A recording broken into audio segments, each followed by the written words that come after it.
Hello, mga kamaster, maraming salamat po sa lahat ng tumatangkilik ng The Secretly Rich Man, Gerald Crawford Story. Paki-follow and subscribe mga master para sa mga susunod pang mga kabanata. Isa pala akong rich kid. By 2 years is body. Kabanata 621. Halos 30 mga helikopter ang pumapalibot sa inabando ng bahay. Si Tammy ay pantay na nakatulala tulad ni Harry, at agad niyang tinakpan ang kanyang bibig ng kanyang dalawang kamay sa sandaling nakita niya ang mga helikopter. Mahal kong Panginoon, kahit na si Tammy ay lumaki sa lungsod, kahit na hindi niya personal na nasaksihan ang napakagandang tanawin na tulad nito. Ikaw, bumalik ka sa iyong salita. Sigaw ni Harry, takot na takot. Damn it. Ang kanyang plano upang makatakas matapos matanggap ang pera ay nasa malayo. Tulad ng sinabi niya na maraming mga tanod ang gumagamit na ng mga ladder ng lubid upang bumaba sa mga helikopter. Hindi sa anumang oras si Harry ay ganap na napapaligiran. Ikaw talaga, Harry. At narito naisip ko na hindi ka maglalakas loob na bumalik pagkatapos ng pagkawala ng mahabang panahon.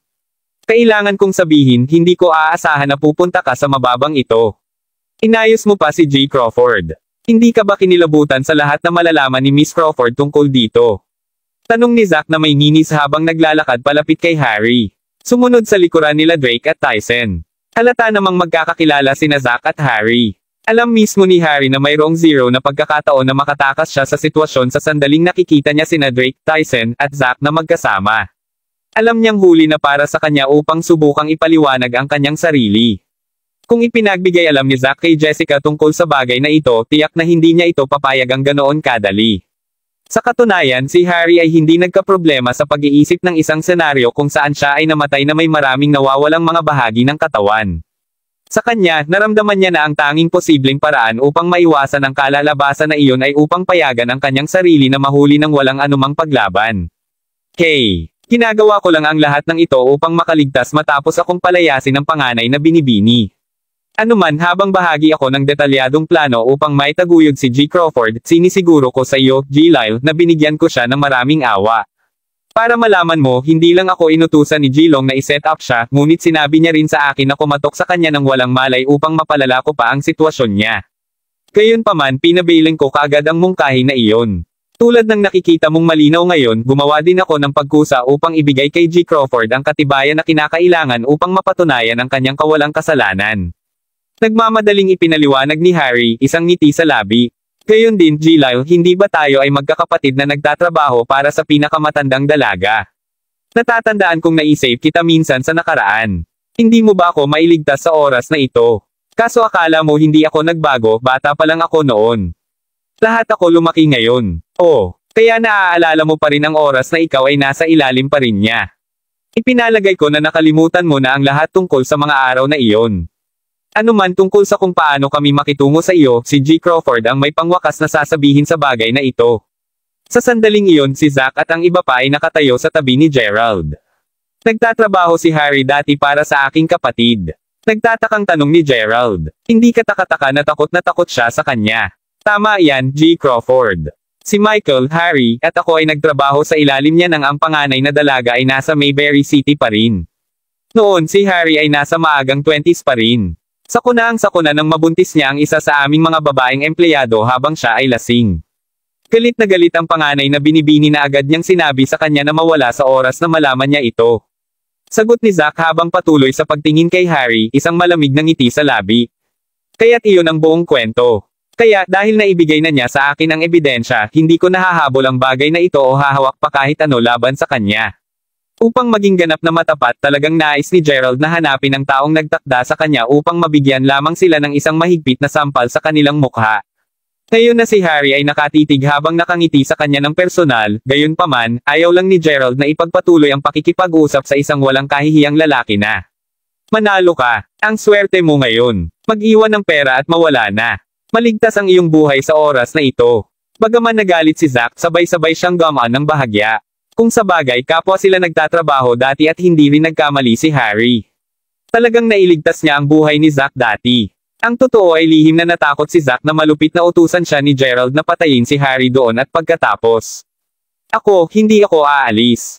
Sagot ni Harry. Ano pa ba ang gusto mo?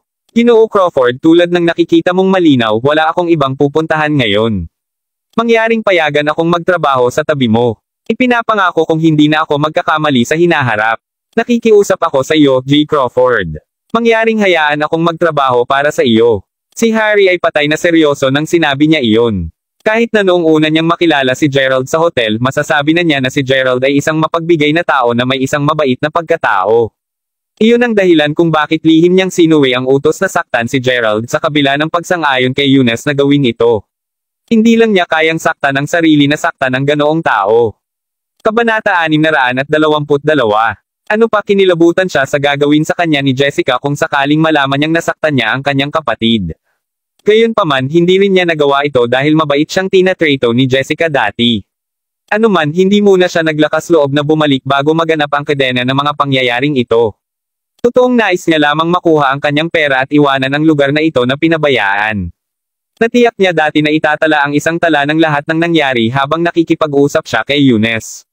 Tinulaan niya na kung maayos ang lahat magpapatuloy na hindi maintindihan si Gerald ng halos isang linggo. Kung ang mga bagay ay nawala alinsunod sa plano, sa kalaunan ay maabot niya ang mga pag-record kay Zack sa sandaling matagumpay niyang itinago ang kanyang sarili. Swerte lang niya ang napunta sa kasalukuyang sitwasyon niya. Dahil hindi magkakaroon ng isang madaling paraan sa labas nito, alam niyang walang mawawala sa paghingi sa kanya na pasukin siya ni Gerald. Ikaw, sagot ni Gerald na hindi niya mapigil ang mapangiti ng mapangiti. Kalimutan mo na. Umalis ka na lang habang kaya mo. Huwag kang mag-alala, patatawarin kita ngayon at sasabihin ko sa aking kapatid na huwag kang managot sa iyong mga aksyon. Dahil ang mukha ni Harry ay mukhang natural na kapaspalad, nahirapan si Gerald na sabihin kung totoong sinasadya niya ang sinabi o kung simpleng nagpapaloko siya. Teka, bilang isang uri ng kagandahang loob, bibigyan din kita ng isa pang malaking regalo, G. Crawford. Sigurado ako na magugustuhan mo ito. Narinig iyon, nagpalitan ng tingin sina Gerald at Zack. Maya-maya tumango si Gerald bago sabihin fine. Ang aking panghuling desisyon ay nakasalalay sa kung ano ang regalo. Pagkasabi nun lumingon siya para tignan sina Gia at Tammy. Ginoolay mangyaring kumuha ng kotse upang mauwi muna ang mga batang babae. Sabi ni Gerald, medyo malamig at walang pakialam ang boses nito. Habang inaasahan ni Gia na makipag-usap ng higit pa kay Gerald, inaasahan na magpapakita siya ng kahit kaunti pang pag-aalala, hindi siya umimik sa kanya. Maya-maya pa, may sumakay na sasakyan sa kanila. Pumasok si Gerald at umalis agad. Siyempre, sadya niyang ginagawa ang lahat ng ito. Kung sa bagay, naramdaman niya na mas makabubuti para sa kanya na ipagpatuloy ang pagpapakita ng ganitong ugali upang maiiwasan niya ang anumang karagdagang hindi pagkakaunawaan sa hinaharap. Ramdam ni Gia ng bahagyang sumasakit ang kanyang puso habang pinagmamasdan ang pagpapatakbo ng kotse. Ito ba ang kinabukasan ng relasyon nila ni Gerald? Itutuloy ba niya ang pagiging malamig at walang pakialam sa kanya? Nawalan ba siya ng pagmamahal na mayroon siya para sa kanya bilang kaibigan din? Haha, malamang iyon ang kaso. Dumating lang si Gerald upang kunin ang ebidensya na kailangan niya. Iniligtas lang siya nito dahil nagkataong nandoon lang siya. Bakit niya pa ito masyadong naiisip? Sino naman siya? Totoo bang naisip niya na isasapalaran ni Gerald ang kanyang buhay para sa kanya? Talagang nadama ba ang pakiramdam niya dahil dito? Giyayo bobo na batang babae. Tuldok-tuldok. Si Mila ay nasa puso lamang ni Gerald. Halata na ginagamit niya ang sitwasyon sa kanyang kalamangan upang maglagay ng ilang distansya sa pagitan mo at niya. Mapait lamang niyang paalalahanan ang kanyang sarili sa realidad ng sitwasyon. Upang isipin na naisip niya na mayroon talagang isang tao na handang isakripisyo ang kanilang buhay para sa kanya. Ang lahat ay isang pangkat lamang ng mga mapanlinlang na kasinungalingan. Pagka-uwi ng ligtas, natagpuan ni Gia ang sarili na naguhugasulog sa kama sa halos buong gabi. Nakatulog na lang siya malapit ng madaling araw. Gayunpaman, ginising siya bigla ng isang malakas na ingay sa labas bandang alas 9 ng umaga. Kailangan mong malaman ang isang solusyon sa bagay na ito, Walton. Pagkatapos ng lahat, sinundan ka namin at iniwan magkasama ang pamilya Quarrington noong nakaraan. Responsable ka sa aming lahat. Kung hindi mo magawa yon, hindi na namin masusuportahan ang aming pamilya. Ang mga magulang ni Gia ay bumalik at kasama ang ilan sa kanyang mga tiyahin at tiyuhin, lahat sila ay tila nakikipagtalakayan kay Walton tungkol sa kung paano nila haharapin ang isyu sa pagitan ng Longs at Quarrington sa Yanken. Noong nakaraan, pinangunahan ni Walton ang partikular na pangkat ng mga tao na malayo sa pamilyang Quarrington sa galit tungkol sa ilang mga usapin. Gayunpaman, nasa isang sitwasyon sila ngayon kung saan hindi na nila napapanatili ang kumpanya na pinagsama nilang itinatag. Dahil siya ang humantong sa kanila palayo sa natitirang mga Quarrington noon, likas na responsibilidad niya ang lahat sa kasalukuyan. Tila walang mga resulta sa Gia at sa pangatlong batang master ng relasyon ng Long pamilya. Hindi lamang namin ito pinapayagan na magpatuloy. Ang pagdiriwang ng kaarawan ni Younes ay gaganapin sa Wayfair Mountain Entertainment ngayon at inimbitahan na niya si Gia na samahan siya doon. Malinaw na naghihintay pa rin siya para tanggapin ni Gia ang panukala sa kasal. Lahat ay tumatalakay sa parehong bagay. Sige, sapat na iyan. Lahat kayo ay may kamalayan na si Gia ay may nasagasaan kagabi. Habang ligtas itong nakalabas at kasalukuyang nagpapahinga sa kanyang silid, nakalulungkot sa akin na sabihin na si Jilong ay hindi man lang gumawa ng anumang bagay upang tulungan ang anak kong babae. Hindi ito magagalit. Si Walton at ang iba pa ay mabilis na umuwi kinaumagahan kaninang umaga nang malaman nila na si Gia ay nasangkot sa isang insidente ng pag-agaw. Bago pa man masimulang matalakay ng sino man ang pang-agaw, bumukas ang pinto. Pagkatapos ay humakbang si Gia sa silid na may mapait na ekspresyon sa mukha. Ma, tatay, hindi ka dapat mag-alala. Dadalo ako sa kanyang kaarawan sa kaarawan. Panipi, Kabanata 623. Gia, bakit hindi ka nagpapahinga sa iyong silid? Bakit ka lumabas? Tanong ni Walton, malinaw na namin magati ang kanyang boses. Nang makita siya, ang ilan sa kanyang mga miyembro ng pamilya ay umubo bago sinabi, alam mo, Gia talaga ay isang mabuting batang babae. Alam niya na hindi natin kayang mapahamak ang Long pamilya. Ano pa, hindi ba gumastos si Jilong ng milyon-milyong dolyar upang makatipid sa iyo nang inagaw ka? Siguradong mahal na mahal ka niya. Sa silid, si Walton lamang ang nakakaalam ng katotohanan ng sitwasyon. Dahil nag-aalala siya na may sakit, inilahad ni Gia ang mga pangyayaring naganap noong gabi sa kanya. Ang iba pa ay ganap na hindi napapansin ang katotohanan ng totoong nangyari. Narinig ang mga komento mula sa kanyang mga tiyuhin at tiyahin, tumawa lang si Gia habang nagpapahayag ng isang mapangiti na ngiti. Naintindihan niya kung ano ang sinusubukan nilang sabihin sa kanya. Sa kabila nito, hindi talaga nagalit si Gia sa kanila. May kamalayan siya na ang pressure mula sa Long at pangunahing pamilya ng Quarrington ay talagang sinasakal ang kanyang sarili at ang kanyang kamag-anak. Ano pa, alam niya na ang kanyang mga tiyuhin at tiyahin ay kailangan pa rin upang suportahan ang kanilang sariling pamilya. Iyon ang dahilan kung bakit wala siyang hawak laban sa kanila. Bukod, wala na siyang pakialam pa sa kanyang sitwasyon. Ano pa ang magagawa niya? Parang wala nang pakialam sa kanya si Gerald. Kung sa bagay, nasa kanya na ang mahal niyang Mila. Habang naisip niya noong una na magkakaroon pa rin ng pagkakataong magkasama sila ni Gerald noong nakaraan, hindi na niya ito ginustong isipin pa. Ang paraang nakikita niya ito, ang tanging paraan na maaari siyang magamit sa sitwasyong ito ay ang isakripisyo ang kanyang sarili. Hindi bababa sa pagkatapos ay sa wakas ay makakatulong siya sa kanyang pamilya na makamit ang kapayapaan. Matapos huminga na malalim, ngumiti si Gia bago sinabi, Itay, nanay, maghahanda muna ako upang makadalo tayo sa piging ng kaarawan ni Younes mamaya.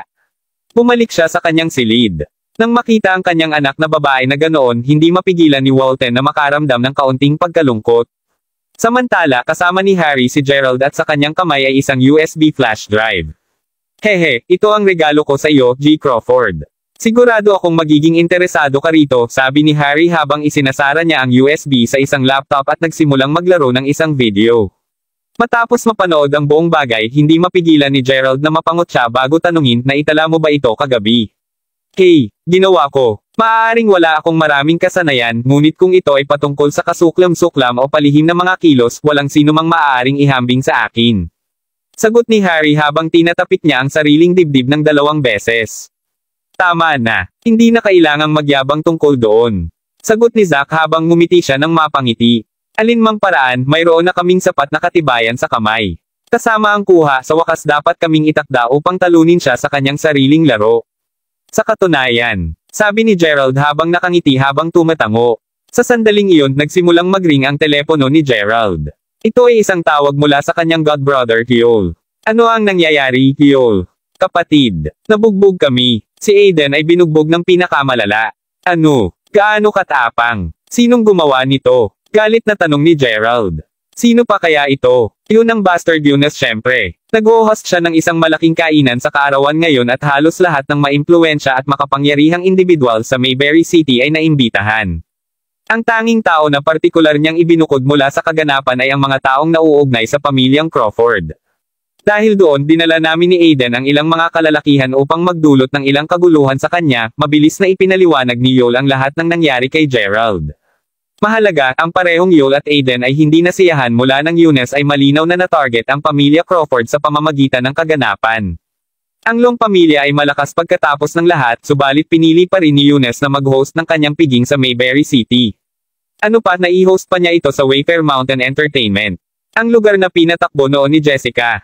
Malinaw sa araw na sadyang target ni Eunice si Gerald.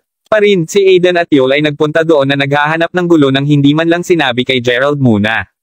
Dahil ito ay na-host ng Eunice, inaasahan na maraming mga miyembro ng Long pamilya ay naroroon din. Malinaw na nagambag iyon sa malaking pagkawala na nauwi sa paghihirap. Sa ngayon, pareho kayong dapat bumalik at hanapin muna ako. Sagot ni Gerald. Hindi niya hahayaang dumulas ito. Pagkatapos ng lahat, itinuring niya ang pareho sa kanila tulad ng kanyang sariling mga kapatid. Nasa baba na kami. Sinusuportahan ko ngayon si Aiden.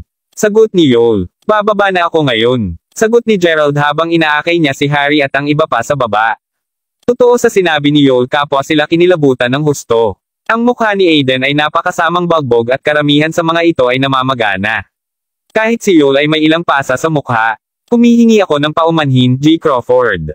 Pinahiya kita ngayon. Panipi. Kabanata 624. Ang tinig ni Aiden ay napalitan na para bang natalo siya sa isang mahusay na labanan. Ayos lang. Bilisin mo lang at pumasok ka muna sa loob. Sagot ni Gerald habang tinatapik ang magkabilang balikat bago magtungo sa loob kasama ng iba pa. Gerald. Gayunpaman, bago siya nakarating sa malayo, narinig niya ang tinig ng isang babae na tumatawag para sa kanya. Paglingon ko upang makita kung sino ito, nagulat siya nang makita si Felicity na nakatayo doon.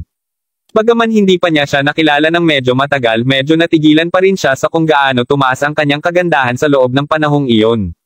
Felicity, anong ginagawa mo dito? Tanong ni Gerald. Hindi siya sigurado kung paano niya siya nahanap. Kung iisipin, gayunpaman, ito ay marahil dahil ang kanyang address sa bahay ay hindi isang malaking lihim. Manalo ka. Dahil hindi talaga kita nahuli pagkatapos bumalik sa paaralan, nagpa siya akong personal na lumapit upang makita ka. Sa isang tagal ng panahon, nagpumiglas si Felicity sa sarili nang malaman ang tungkol sa totoong pagkatao ni Gerald. Kahit na natagalan ito, kalaunan ay nagkaroon siya ng kumpletong pagbabago ng puso at pag-uugali kay Gerald. Noong hindi pa niya natitiyak kung si Gerald ay totoong G. Crawford, palagi siyang nalilito kung totoong naiibig siya kay Gerald o hindi. Gayunpaman, nagbago iyon noong araw na nakita niya ang lahat ng mga taong iyon na yumuyuko kay Gerald sa maliit na kapitbahayan na iyon. Sa sandaling iyon nang hindi na siya nakaramdam ng salungatan sa kanyang nararamdaman. Kaya ngayon nakita mo na ako. Nakamit mo ang iyong layunin. Sagot ni Gerald na may isang nakangiting ngiti sa labi. Paft, simula kailan ka naging ganito? Alam ko dapat mayroon kang maraming mga batang babae sa tabi mo ngayon kaya nakalimutan mo ang lahat tungkol sa iyong mga kamag-aral. Ano man, talagang may isa pang dahilan kung bakit kita hinahanap ngayon. Pasimpleng tumango si Gerald, sumenyas na magpatuloy siya. Kaya narito ang bagay. Kamakailan ay nagsimula ako ng isang tanyag na kumpanya at ako ay isang anchor ngayon. Dahil ang aking kumpanya ay nasa ilalim ng iyo, naisip ko na maaari kaming pumunta sa York North Mountain upang subukang akitin ang higit na pansin at mga customer. Gayunpaman, sinabi sa amin ng mga tao doon na hindi kami pinapayagan na pumasok. Sagot ni Felicity, makakatulong ako dyan. Mula ngayon, malaya na kayong pumasok. Nakangiting sabi ni Gerald. Tinimas ni Felicity ng bahagya ang mga labi nito nang makita ang pagiging mabait nito sa pagtrato sa kanya. Habang napuno siya ng kagalakan, ang kanyang puso ay nagdadala ng pantay na dami ng kalungkutan. Siya ay natural na masaya dahil hindi siya sinisisi ni Gerald sa pagiging masungit at masungit sa kanya noon. Ginagamot pa rin siya nito bilang isang kaklase at kaibigan. Gayunpaman, nalungkot din siya dahil hindi niya maiwasang maalala ang oras kung kailan nagsisimula pa lamang sila sa unibersidad. Noon, palaging sumisilip sa kanya si Gerald. Bilang isang batang babae, tiyak na naiintindihan niya kung ano ang ibig sabihin nito. Naging interesado sa kanya si Gerald. Gayunpaman, sa oras na iyon, paano siya maaaring maging interesado sa isang tulad niya? Kung tingnan ito ngayon, napuno siya ng mga panghihinayang. Masarap sana kung nakasama niya si Gerald noon. Sa pagsasalita ng alin, maaari mo rin ba akong gawing pabor? Tanong ni Gerald sa labas ng asol habang si Felicity ay nagpapaalala pa rin sa kanyang ulo. Ha, isang pabor. Mayroon ba akong maitutulong sa iyo? Tanong ni Felicity, kitang-kita. Oo, bakit hindi ka muna pumasok? Maaari pa nating pag-usapan ang bagay sa loob. Nakangiting sagot ni Gerald. Habang nangyayari ito, ang isang pulutong ay nabuo na sa Wayfair Mountain Entertainment at ang pagdiriwang ay naging mas buhay sa pamamagitan ng 1 minuto. Mula pa nang mag-disband at isubaste si Jessica sa una na pinangalan ng Mayberry Commercial Street upang makapagtutuon si Gerald sa pagsisimula ng kanyang sariling negosyo, ang Wayfair Mountain Entertainment ay na-auction din para sa mga layuning pamamahala. Dahil hindi maipaliwanag na nagpa siya si Eunice na ay host ang kanyang kaarawan sa lahat ng mga lugar, alam ng lahat na dumadalo kung ano ang ibig sabihin nito. To put bluntly, ang Long pamilya ay magtatanam muli ng kanilang watawat dito sa hinaharap. Babangon muli sila mula sa kung saan sila dating nahulog sa nakaraan. G-Long, napakaraming tao ang lumapit ngayon. Lahat sila ay tiyak na binibigyan ka ng maraming mukha. Pinuri ang isang lingkod habang tinitingnan niya kung gaano kasaya ang piging. Haha, pero syempre, gayon din dumating na ba si Gia at ang kanyang pamilya? Tanong ni Eunice. Tinanong ko ang tungkol sa kanila at tila papunta na silang lahat dito. Mukhang sa wakas ay magiging iyon na siya, G-Long. Manalo ka. Sobrang treto ko sa kanya at handa pa akong ibaba ang sarili ko sa harapan niya. To think na in love na siya kay Gerald before this. Kung hindi ko siya pinilit, ipagpatuloy lang niya ang pagtrato sa akin na para bang wala ako. Gayunman mas lalo siyang kumilos ng ganyan, mas gusto kong maging akin siya. Damn it. Nagagalit lang ako sa pagsasalita tungkol dito. Ayoko ng pag-usapan ito. O hindi. Sa sandaling iyon sinusubukan ng isang waitress na punan ulit ang baso ng alak ni Eunice. Gayunpaman hindi sinasadya niyang natamba ang baso ng alak. Damn it. Wala ka bang habang handa na si Eunice na maglunsad ng isang pagsalakay ng mga sumpa, sa oras na makita niya kung gaano kaganda ang waitress, agad siyang tumigil. Kabanata 625. Well hello there, maganda. Paano kita na-miss kanina? Tanong ni Eunice. Oo, kaya naging busy ka lang ngayon. Ano pa, ang ilang mga tao ay nagsanhi ng isang eksena kanina. Naiintindihan ko kung bakit wala kang oras upang bigyang pansin ako. Sagot ng dalaga habang ngumiti siya ng bahagya. Mas lalo siyang gumanda ng ngumiti. Nang itutuloy na ng dalaga ang pagbuhos ng alak para kay Eunice, hinawakan niya ang kamay nito bago sinabi, kumawak ka muna, tingnan mo dito. Binuhusan mo ako ng red wine kanina. Ang nasabing simpleng paghingi ng tawad ay simpleng hindi nito babawasan. Kung nais mong mapasuko ang aking galit, kailangan mong maghanap ng ibang paraan upang masiyahan ako. Kung ganun ano pa ang magagawa ko upang masiyahan ka, G-Long?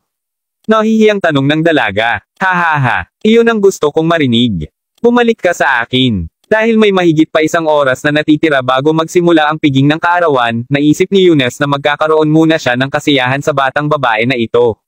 Ngayon, G-Long, tinanong ang mayordoma, malinaw na may kamalayan sa oras. Huwag kang mag-alala, mababantayan ko ang oras. Babalik ako maya-maya. Sagot ni Eunice habang sinisimulan niyang akayin ang dalaga sa isang silid na mas pabalik. Sa sandaling iyon, isang babae ang biglang tumayo sa harapan ni Eunice bago sinabi, ano ang ginagawa mo, Eunice? Hipag. Mayroon akong dapat puntahan ngayon. Huwag kang mag-alala, babalik ako agad. Haha, ang babaeng pinag-uusapan ay walang iba kundi si Xavier. Sa likuran niya, nakatayo si Natasha, ang kanyang nakababatang kapatid na babae, kasama ang maraming mga kamag-aral ni Natasha. Sinasalamin ng mga mata ni Xavier ang kanyang pakiramdam ng paghamak. Tikas na alam niya ang gagawin ni Eunice sa batang babae. Ang masaklap pa, nakipagtalo siya kay Eunice kagabi. Ang sanhi nito ay dahil balak niyang yayain si Gerald sa kanyang kaarawan sa kaarawan ngayon. Simple lang ang balak niya. Gusto lang niyang magpakitang gilas kay Gerald at upang magawa iyon kailangan muna niyang makasama. Ang lokasyon ay perpekto para sa kanyang plano pati na rin. Ito ang Wayfair Mountain Entertainment. Ang lugar kung saan pinagdusahan niya ang kanyang pinakamadilim at pinakamalalim na kalungkutan. Ito ang pinakamagandang lugar para bigyan niya ng sampal sa mukha si Gerald. Sa totoo lang alam niyang hindi siya nasiyahan sa pagsampal lamang sa kanya minsan o 2 beses. Gusto niyang tuluyang mapahiya siya. Upang siya ay mapanganga sa kanya kapag nasa rurok na siya upang magsisi siya sa lahat ng nagawa niya sa kanya. Kita mo si Gerald. Kaya paano kung iniwan mo ako? Humahantong ako sa isang napaka-maluwalhating buhay ngayon. Nagsisisi ka ba sa lahat ng kilos mo ngayon, Gerald? Ang paghihiganti lang ang nasa isip niya. Gayunpaman, may iba pang mga bagay na nasa isip ni Eunice. Ginawa niya rito ang kanyang kaarawan sa kaarawan dahil partikular na nais niyang i-target si Gerald. Ito ang kabuuan ng dahilan kung bakit natapos silang mag-away noong nakaraang gabi. Naturally, hindi na kaya ng Xavier si Eunice. Dahil doon pa-impulse siyang umalis kasama ang kanyang kapatid. Sa mga oras na iyon, hindi talaga siya mapakali sa kanya. G mahaba. Ano nga ba ang ginagawa namin dito sa silid ng panauhin? Wala ka bang maraming bisita na naghihintay na makilala ka sa labas? Tanong ng dalaga. Hihihi. Huwag mong sabihin sa akin na hindi mo alam kung bakit tayo naririto. Pumasok ka na, sabi ni Eunice habang nakangisi. Nang masabi iyon pinagsama siya sa silid ng panauhin. Anong sinusubukan mong gawin? Sigaw ng batang babae sa sobrang takot. May tao. Iligtas mo ako, mangyaring. Hey, nabook ko na ang buong venue ngayon. Sino ba talaga ang maglakas loob? Sa sandaling iyon biglang sinipa ang pinto. 5 lalaki saka sumugod kaagad. Ate, damn it. Gaano ka manggahas na hawakan siya? Lahat ba kayo ay nagtatala nito? Sigurado ka pagod na sa buhay ha? Masigaw na sigaw ng isa sa mga kalalakihan habang papalapit siya kay Eunice. Tulad ng sinabi niya na, ang iba pang mga kalalakihan ay abala sa paglabas ng kanilang mga cellphone upang i-record ang eksenang nangyayari sa harap nila. Kuya, nandito ka na. Takot na takot ako ngayon lang. Kabanata 626. Mabilis na tumakbo ang dalaga sa tagiliran ng kanyang kapatid. Si Eunice mismo ay natigilan matapos makita ang maraming mga bagay na nangyayari ng sabay-sabay. Nang sa wakas ay lumingon siya sa mukha ng galit na lalaki, laking gulat niya. Harry, bakit ka nandito? Paano mo ito nakuha? Tanong ni Eunice habang nagsisimulang mag-break ng malamig na pawis. Napakasarap ng pagkakataon. Kaya't ikaw ang may sala, Jilong. Kaya't naglakas loob kang insultoy ng aking mahal na kapatid, ha? Pupunta ako sa fucking patayin ka dito at ngayon. Ungol ni Harry habang sinipa niya ng diretso sa dibdib si Eunice. Natagpuan ni Eunice ang kanyang sarili na lumilipad sa kabilang dulo ng kama. Nang tuluyan na siyang makarating, agad niyang sineksik ang kanyang dibdib. Pakiramdam niya ay nagsisimulang magsuka ng dugo anumang segundo. Hawakan mo siya, utos kay Harry habang ang ilan sa kanyang mga tauhan ay kaagad na naipit ang mga braso at binti ni Eunice. Namumutla ang mukha ni Eunice sa takot. Nagsimula siyang sumigaw, mga gwardya. Mga gwardya, makapunta kayo rito ngayon. Napasigaw siya ng husto na maging ang boses niya ay nagsimulang tumunog. Sigaw ka, sumigaw ng kasing lakas ng gusto mo. Hanggat nandito ka sa silid na ito, walang makakarinig sa iyo. Hindi mo lang pinapunta ang mga tauhan mo sa aking ulo, halos pinagsamantalahan mo rin ang aking kapatid. Hindi ka mapapatawad na piraso ng scum, Eunice Long. Sigaw ni Harry habang hinahampas ang pisngi ni Eunice. Mali ang to, Harry. Gayon din mula kailan ka nagkaroon ng kapatid na babae. Hindi ko talaga alam ang tungkol sa kanya. Sa sandaling iyon hindi na kayang panatilihin ni Eunice ang kanyang karaniwang nangingibabaw na personalidad. Bilang tugon binigyan ulit ni Harry si Eunice ng isang matigas na sampal din bago sinabing pagtatanong sa akin ngayon. Pagkatapos ng pagtrato ng ganito sa kapatid ko, talagang tapos ka na ngayon. Tulad ng sinabi ko, nagkamali ako, Harry. Harry, pakinggan mo ako, pareho kaming may patas na pagbabahagi ng mga sama ng loob at hinaing. Habang maaaring gusto mong maghiganti laban sa akin, alam ko na sa puso mo, ang hinahabol mo lang ay mas maraming pera, di ba? Maibibigay ko sa iyo ang lahat ng perang nais mo. Gayon din, aking kaarawan ngayon at ang mga matatanda ng Long pamilya ay naroroon din. Bakit hindi natin talakayin ang mga bagay sa sibil? Alam na alam ni Eunice na naset up na siya. Tumiretso siya sa kanilang bitag upang ma-frame nila siya. Kasalukuyan siyang napuno ng mga panghihinayang na hindi niya pinigilan ang kanyang pagnanasa kanina. Gayon din, Harry. Alam mo naman kung sino ako, di ba? Sigurado ako na alam mo na hindi ito makakabuti sa iyo upang mapahamak ako. Ano pa, ang Wayfair Mountain Entertainment ay mayroong mga security camera saan man. Hindi magtatagal bago mapagtanto ng aking kalalakihan kung ano ang nangyayari. Kapag sa wakas ay nakarating sila rito, ang mga bagay ay hindi magtatapos ng maayos para sa iyo. Kaya paano ito? Bakit hindi na lang kumuha ng pera at umalis ngayon? Pabilis na paliwanag ni Eunice. Salamat sa iyong pag-aalala, Jilong. Kailangan kong sabihin, nakakaaliw kung paano mo pa rin ako tinatakot na takutin ako ngayon. Una sa lahat, pumasok kami sa pintuan sa likuran. Pangalawa, sa tingin ko hindi mo alam kung sino ang nangangasiwa sa proseso ng pag-install ng lahat ng mga security camera sa gusali, sagot ni Harry bago malamig ng inisyon. Hindi mo sinasadya. Tama iyan. Ako yun. Sigaw ni Harry nang makalapag pa siya ng isa pang sampal sa mukha ni Eunice. Ano ang gusto mo noon? Tanong ni Eunice habang ghoul. Nako, kailangan lang kita upang gumawa ng isang napakasimple. Kita mo, ininsulto mo ang aking kapatid ngayon at nahuli ka namin. Hindi ko kailangan ang iyong Diyos dampera. Kailangan kita lumuhod sa harap ko at tawaging master ng 3 beses sa isang hilera. Talagang hawakan, ang master ay magiging napakadali. Sumama tayo sa lolo sa halip na gawing mas kawili-wili ang mga bagay. Habang naruroon kami, kakailanganin mo ring sabihin kung gaano ka masiksik sa pagtatapos ng bawat isa sa tatlong mga pangungusap na iyon. Mapapatawad kita kapag nagawa mo na iyan. Kumusta naman? Tinisya ni Harry. Sa iyong panaginip. Kagad pagkatapos niyang sabihin iyon, natanggap ni Eunice ang kanyang ika-4 na sampal ng araw. Sa palagay mo ba naglalaro ako? Papalabas ako ngayon, Eunice. Sa pinakapangit na sitwasyon, mawawala lang ako kasama ka. Alam kong alam na ang *** na tulad ng hindi mo ako palalabasin madali. Sabi ni Harry habang naglalabas ng isang kutsilyo. Nang makita niya ang mukha ni Harry, napagtanto ni Eunice kung gaano kaseryoso ang sitwasyon. Sa puntong ito, mukhang si Harry ay handa siyang gumawa ng kahit ano. Sige. Gagawin ko ang hiniling mo, Harry. Gagawin ko. Sigaw ni Eunice habang nakaluhod siya sa takot. Lolo, ako ay isang mabagsik.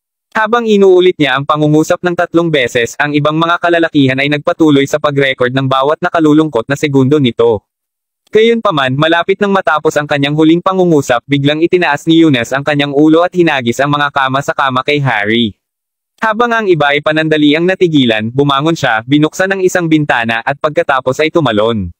Damn it! Huwag mo siyang hayaang makawala. Sigaw ni Harry pagkagaling niya sa pagkabigla. Siya at ang iba pa ay agad na nagsimulang habulin si Eunice. Gayunpaman, nagsimula nang sumigaw si Eunice sa sandaling tumakas siya. Ang lahat ng ingay ay natural na nakakuha ng pansin ng mga tanod sa harap. Ginoo mahaba. Ang sigaw ay nagmula kay Dante na mayroong maraming pangkat na mga tanod kasama niya. Kabanata 627. Harry, narito na ang mga gwardya. Sabi ng isa sa mga tauhan ni Harry. Damn it. Tiyak na mas marami tayo. Kailangan muna tayong umatras. Utos ni Harry. Kasama ang batang babae, ang grupo pagkatapos ay mabilis na lumabas sa Wayfair Mountain Entertainment. Pagkatapos nila, hunt down sila at patayin silang lahat. Galit na sigaw ni Eunice. Ito ang kauna-unahang pagkakataon na napagamot si Eunice sa ganitong paraan. Ang napakalawak na kahihiyan ay malapit nang hindi magawa para sa kanya. Habang hinabol ng kanyang mga bantay si Harry at ang kanyang pangkat, nilapitan siya ng mayordoma ni Eunice bago nagtanong sa nag-aalalang tono, ayos ka lang, Jilong. Paano maaaring maging maayos ang fuck? Ikaw ang pumili sa malungkot na lugar na ito upang i-host ang aking kainan sa kaarawan. Kung hindi dahil sa venue na ito, hindi posible na madaling makalusot dito sina Harry at ang kanyang mga tauhan. Alam mo bang halos mamatay na ako? Tandang padamdam. Sa kabila ng katotohanan ang hitsura ng kanyang mayordoma ay halos 60, sinampal pa rin siya ng malakas ni Eunice sa mukha. Nahihiya, sinabi ng mayordoma kaagad na sinabi, lahat ng kasalanan ko. Malinaw na nagkamali ako sa iyo, Jilong. Kung maaari, kaarawan mo pa rin ngayon, Jilong, at maraming mayayaman at maimpluwensyang mga tao ang naghihintay sa loob upang salubungin ka. Bakit hindi muna tayo bumalik? Mungkahi ng mayordoma. Narinig iyon, galit na bulong ni Eunice bago lumakad pabalik sa gusali habang inaayos ang kanyang korbata. Hoy, tignan mo dyan. Fiancé ni Mr. Long diba? Miss Gia. Sa katunayan, alam mo, narinig ko ang mga alingaw-ngaw ng kanyang pambihirang kagandahan at mahusay na ugali. Ngayong nakita ko na siya ng personal, tiyak na makakasundo ako sa narinig. Ang ilan sa mga negosyante at kilalang tao sa venue ay tinitingnan, at tinatalakay si Gia at ang kanyang pamilya na natural na naimbitahan din sa pagdiriwang ng kaarawan. Speaking of which, lahat kayo narinig. Si Miss Gia ay tila may isang malapit na relasyon kay G. Crawford. Ang kanilang relasyon ay medyo hindi sigurado at mula sa sinabi sa akin, siya ay naging kasintahan ni G. Crawford. Halos. Narinig kong siya na ang babae ni G. Crawford. Ang isang mas matinding chismis ay buntis na siya sa kanyang anak. Silang dalawa na posibleng maging mag-asawa ay hindi nalihim. Ano? Totoo ba yun? Tandang padamdam. Hoy, manahimik ka. Ano ang mangyayari kung ang mga tauhan ni Jilong ay maririnig ang alinman sa mga iyon? Kahit na narinig ko ang ilang mga alingaw-ngaw tungkol sa Miss Gia at G. Crawford na magkasama. Gayunpaman, anuman ang aming narinig, halata pa rin si Miss Gia ay babae ni Jilong ngayon. Ang karamihan ng tao ay nagpatuloy na talakayin ang bagay sa mahinang tinig. Si Gia mismo ay kasalukuyang naglalakad kasama si Tammy at ang iba pa niyang mga kaibigan. Kahit saan man siya magpunta, naririnig niya ang mga snippet ng kanilang mga talakayan tungkol sa relasyon nila ni Gerald.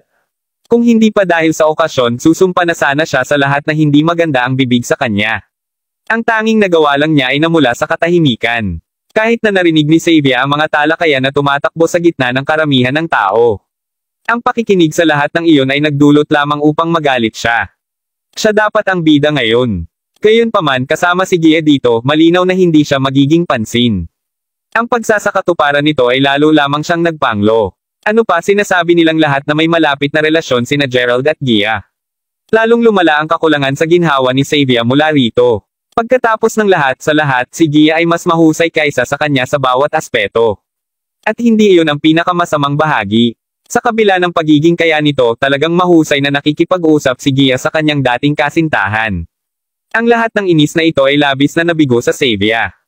Hindi niya mapigilan na masilaw ang mga punyal kay Gia tuwing nakikita siya nito.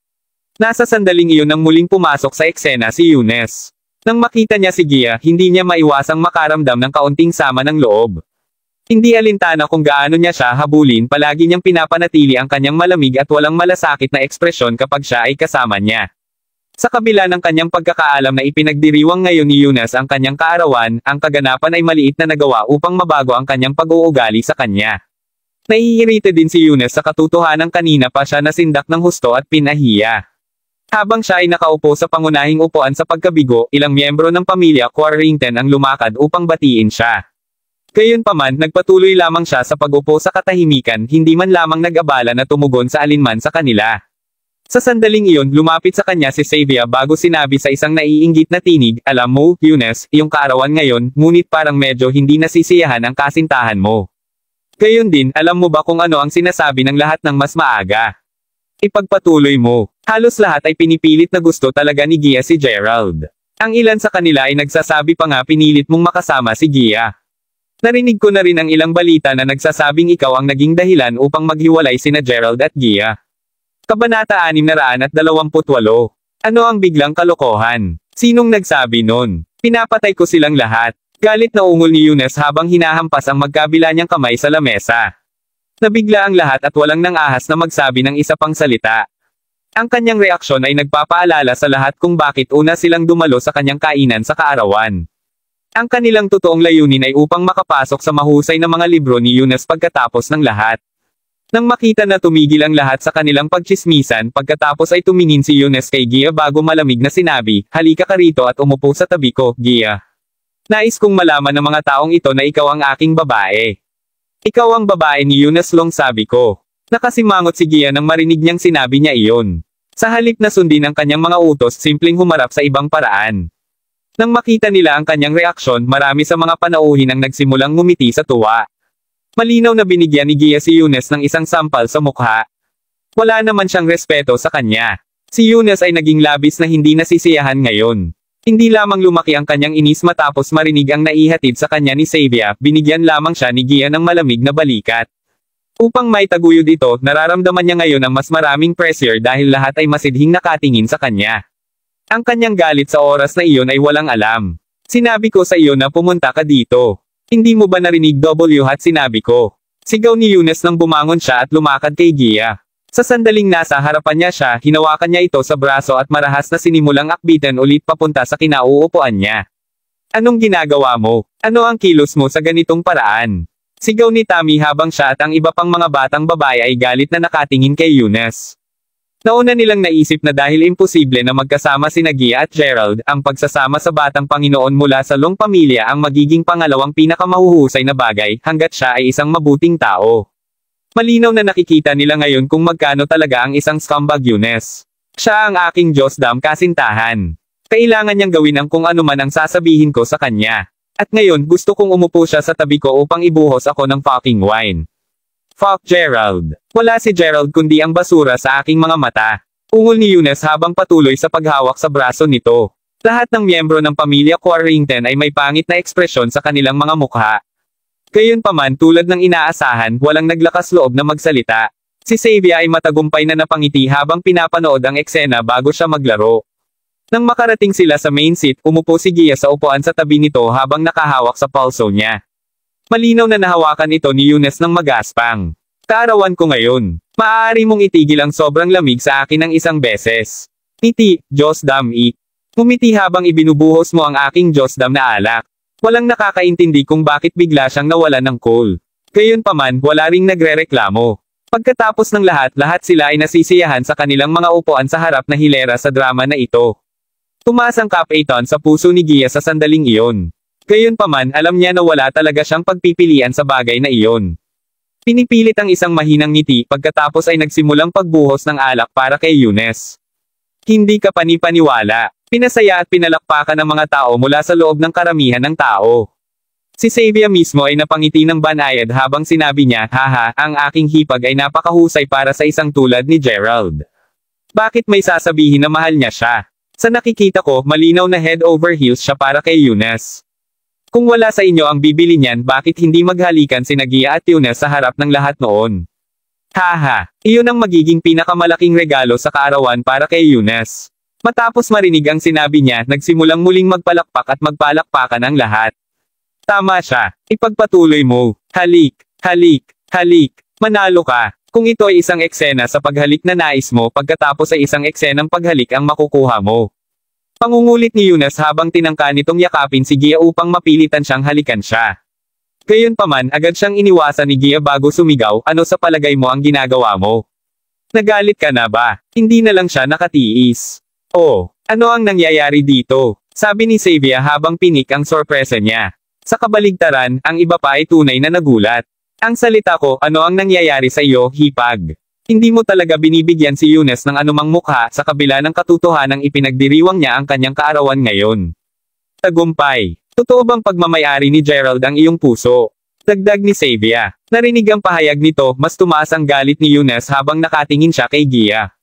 Kabanata 629. Gaano ka manggahas na subukang iwasan ako? Sundin mo ang lahat ng sinasabi ko. Kung hindi mo magawa kahit na, siguraduhin kong ang quarantines ay tumigil sa pag-iral sa Mayberry City. Galit na ungol ni Eunice habang hinihimas ang buhok ni Gia dahil sa galit. Pagkatapos ay hinaila siya nito sa kanyang mga braso, pilit na ipinuwesto sa isang yakap. Gia gayunpaman ay hindi nagkakaroon ng anuman sa mga iyon. Pakawalan mo ako na baliw ka. Habang pilit na nagpupumilit si Gia upang palayain ang sarili, nagsimula siyang walang malay na itaas ang kanyang kamay. At ilang sandali pa, naririnig ang isang sampal. Sinampal lang ni Gia ang mukha ni Eunice. Ikaw, nataman mo ako. Ikaw talaga ang naglakas loob na hampasin ako. Gulat na gulat at galit si Eunice na halos maramdaman niya ang kanyang sarili na handang mag-agos ng dugo. Ang iba pa ay nakatingin lamang ng malapad ang kanilang mata sa kanilang nasaksihan. Ayos ka lang ba, Gia? Si Tammy at ang iba pang mga batang babae ang sumaire sa katahimikan habang hinihila nila si Gia palayo kay Eunice sa kanilang pagsisikap na protektahan siya. Lumuhad ka sa harap ko kaagad. Kung hindi ay tiyak na magsisisi ka. Ungol ni Eunice, walang hanggan ang kanyang galit habang itinakip niya ang isang kamay sa kanyang nasaktang pisngi. Tulad ng sinabi niya na, ang iba pang mga miyembro ng Long pamilya ay bumangon din, dahan-daang nagtitipon sa paligid nila. Kung sa bagay, sinampal lang ni Gia si Eunice sa publiko. Ito ay katumbas ng kanyang pagsampal sa mga mukha ng lahat ng iba pang mga Longs pati na rin. Ako ay labis na humihingi ng paumanhin, G-Long. Si Gia ay bastos at walang galang sa iyo. Humihingi ako ng paumanhin, G-Long. Sabi ni Walton habang agad siyang sumugod upang humingi ng paumanhin kay Eunice. Napangisi siya ng kanyang mga ngipin habang nakakakuyom din ang parehong kamao sa sinabi niya na. Pagkatapos ng lahat, walang ama ang makatiis na makita ang kanilang anak na babae na tretuhin ng ganito. Tulad ng para sa iba pang mga miyembro ng pamilya Quarrington, lahat sa kanila ay takot na ang mga bagay ay magpapatuloy na lumala.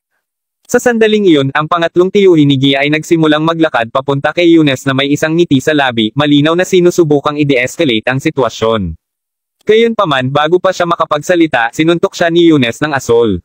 Pawala. Ungol ni Eunice nang mahulog sa sahig ang pangatlong tiyuhin ni Gia. Pangatlo tiyuhin. Sigaw ni Gia. Ang iba pang mga Quarrington ngayon ay hindi takot na takot. Paglingon kay Gia, Eunice pagkatapos ay nagsimulang dahan-dahang lumakad papunta sa kanya. Bigla na lang naramdaman niyang may tumama sa noo niya. Fuck! Sigaw ni Eunice habang nakalagay ang isang palad sa noo. Sa pagtingin sa sahig, napagtanto niya na binaril siya ng isang plastic na pellet. Sinong fuck ang gumawa niyan?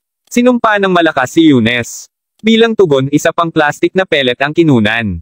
Tumama din ang noo nito sa noo ni Eunice. Ngayon alam kung aling direksyon ang kinunan ng mga pellet, tumingin si Eunice patungo sa pangunahing pasukan ng venue. Nakita niya ang ilang mga kalalakihan na nakatayo roon, ang kanilang posibleng pinuno na nakahawak sa isang larwang baril na nakaturo pa rin kay Eunice. Kailan sila pumasok? Haha, bullseyes para sa parehong shot. Sinabi ng taong bumaril ng mga pellet habang itinapon niya ang larwang baril bago magsimulang tumawa. Damn it, ikaw na naman ba? May sakit ka ba sa pamumuhay o kung ano? Kinilala ni Eunice ang kanilang mga mukha. Kanina pa sila dumating upang magdulot ng gulo kung tutuusin. Gayunpaman kaagad silang binugbog ng kanyang mga tauhan bago sila nakatakas. Siyempre, ang pangkat na nakatayo sa pangunahing pasukan ng gusali ay si Yol at ang natitirang mga tauhan niya. Matapos marinig na sinabi iyon ni Eunice, nagsimulang maglakad si Yol papunta sa kanya na ang dalawang kamay ay nasa kanyang bulsa. Sumunod sa likuran niya ang kanyang pangkat na mga kalalakihan.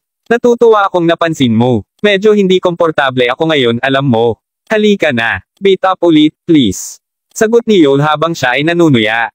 Bakit ka, mga kalalakihan, kunin mo sila bago pa mautos ni Eunice ang kanyang mga tauhan na bugbugin sila, ang kanyang mayordoma ay nagmamadaling tumakbo upang pigilan siya. Ginoo mahaba, mangyaring huwag kumilos ng walang habas. Tignan muna natin kung ano ang hanggang ngayon. Pulong ng mayordoma. Eunice Long. Kung alam mo kung ano ang mabuti para sa iyo, mas mabuti mong palayain ang hipag ko. Kung hindi man, tapos ka na para sa araw na ito. Sigaw ni Yol habang nakaturo kay Gia. Ano? Gulat ang lahat ng naroon. O mahal, Jilong ay talagang nakuha ang kanyang sarili sa isang napakamagulo sitwasyon sa oras na ito. Sumasang-ayon ako. Talagang pinapahiya ng Long pamilya ang kanilang mga sarili sa oras na ito. Tulad ng dati, ang karamihan ay nagsimula ng talakayin ang kasalukuyang sitwasyon sa kanilang sarili. Tungkol naman kay Aiden, na dati ay nasugatan, isinuot niya ang balikat kay Yol bago siya tingnan. Ito ang kanyang paraan ng pagpapaalala kay Yol na bigyang pansin ang sinabi niya kahit na nandito sila upang maging sanhi ng isang eksena ngayon. Ang buong operasyon ay isang napakamalaking pakikitungo. Kaya parang totoo ang chismis. Ang batang master ba ng Long family ay talagang interesado sa mga natirang ibang tao. Ang mga talakayan ay naging talamak kaysa dati sa karamihan ng tao. Sa sandaling iyon tiningnan ni Gia si Yol bago sinabi, kapatid na babae. Ano ang pinagsasabi mo? Hey, well, hindi talaga mahalaga. Ano man dahil narito na tayong lahat, tiyak na hindi kita papayagang masaktan pa. Sagot ni Yol. Galit na galit si Yol na ang mukha niya ngayon ay namula ng beat. Nakikita ko, hindi nakakagulat na si Yol at ang kanyang mga tauhan ay dumating upang magdulot ng isang eksena ng mas maaga. Sinusubukan nilang ilayo si Miss Gia.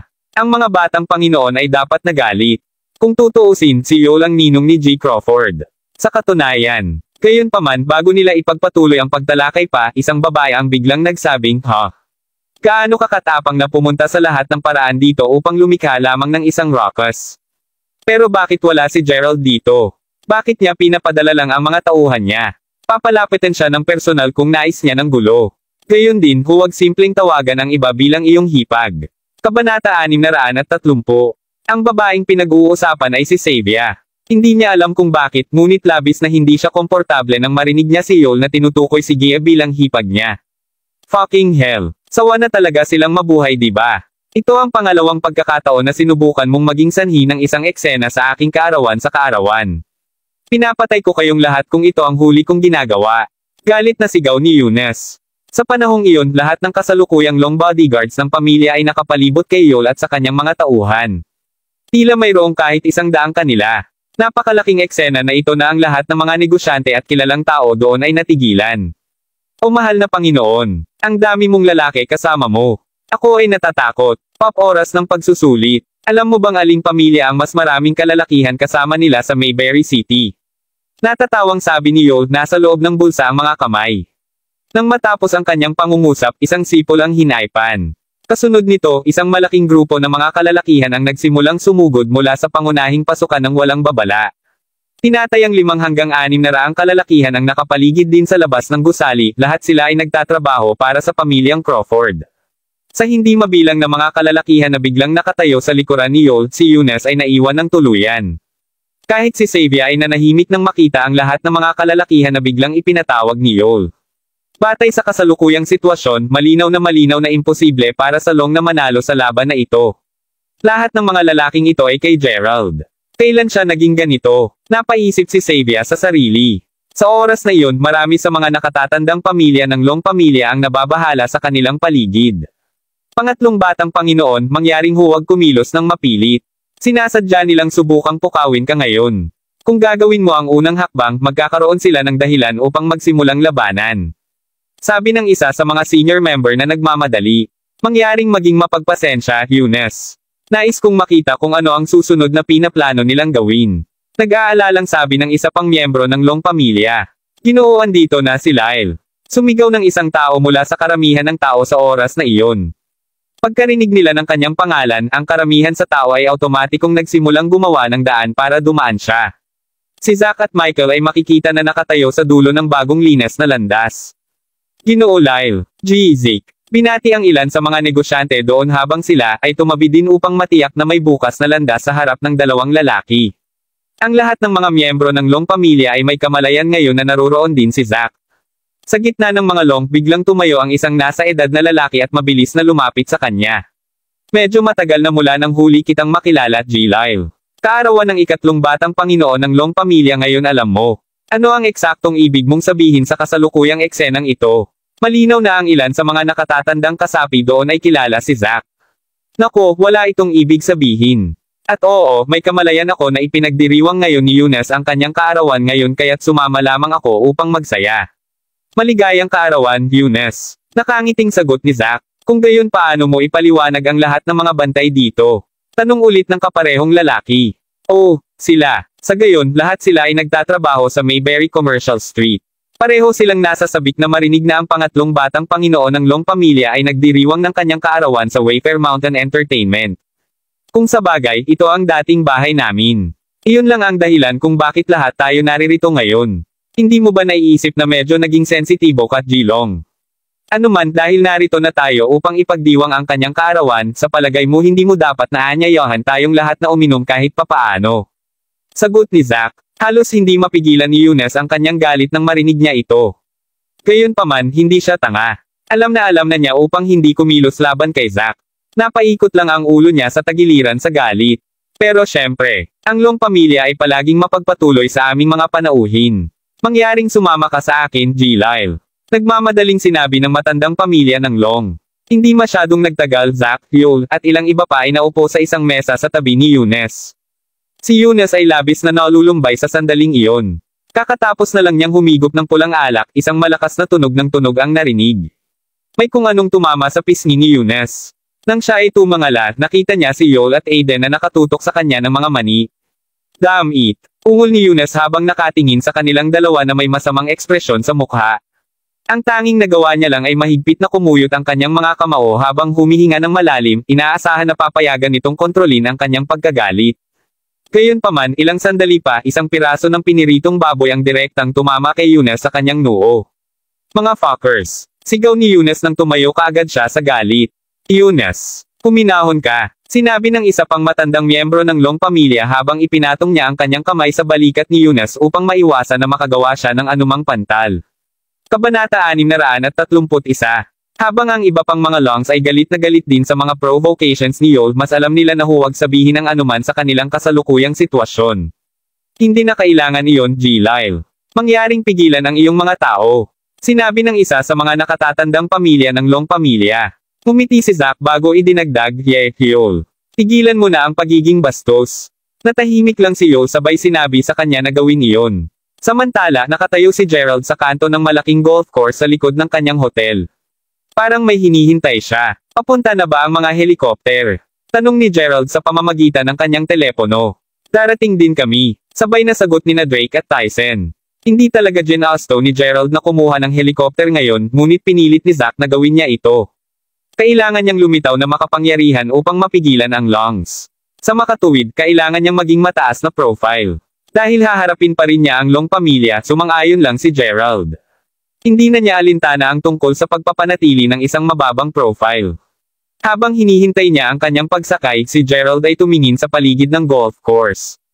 Maraming mga grupo ng mga tao ang nakakalat sa kurso, tinatangkilik ang kanilang mga individual na laro ng golf.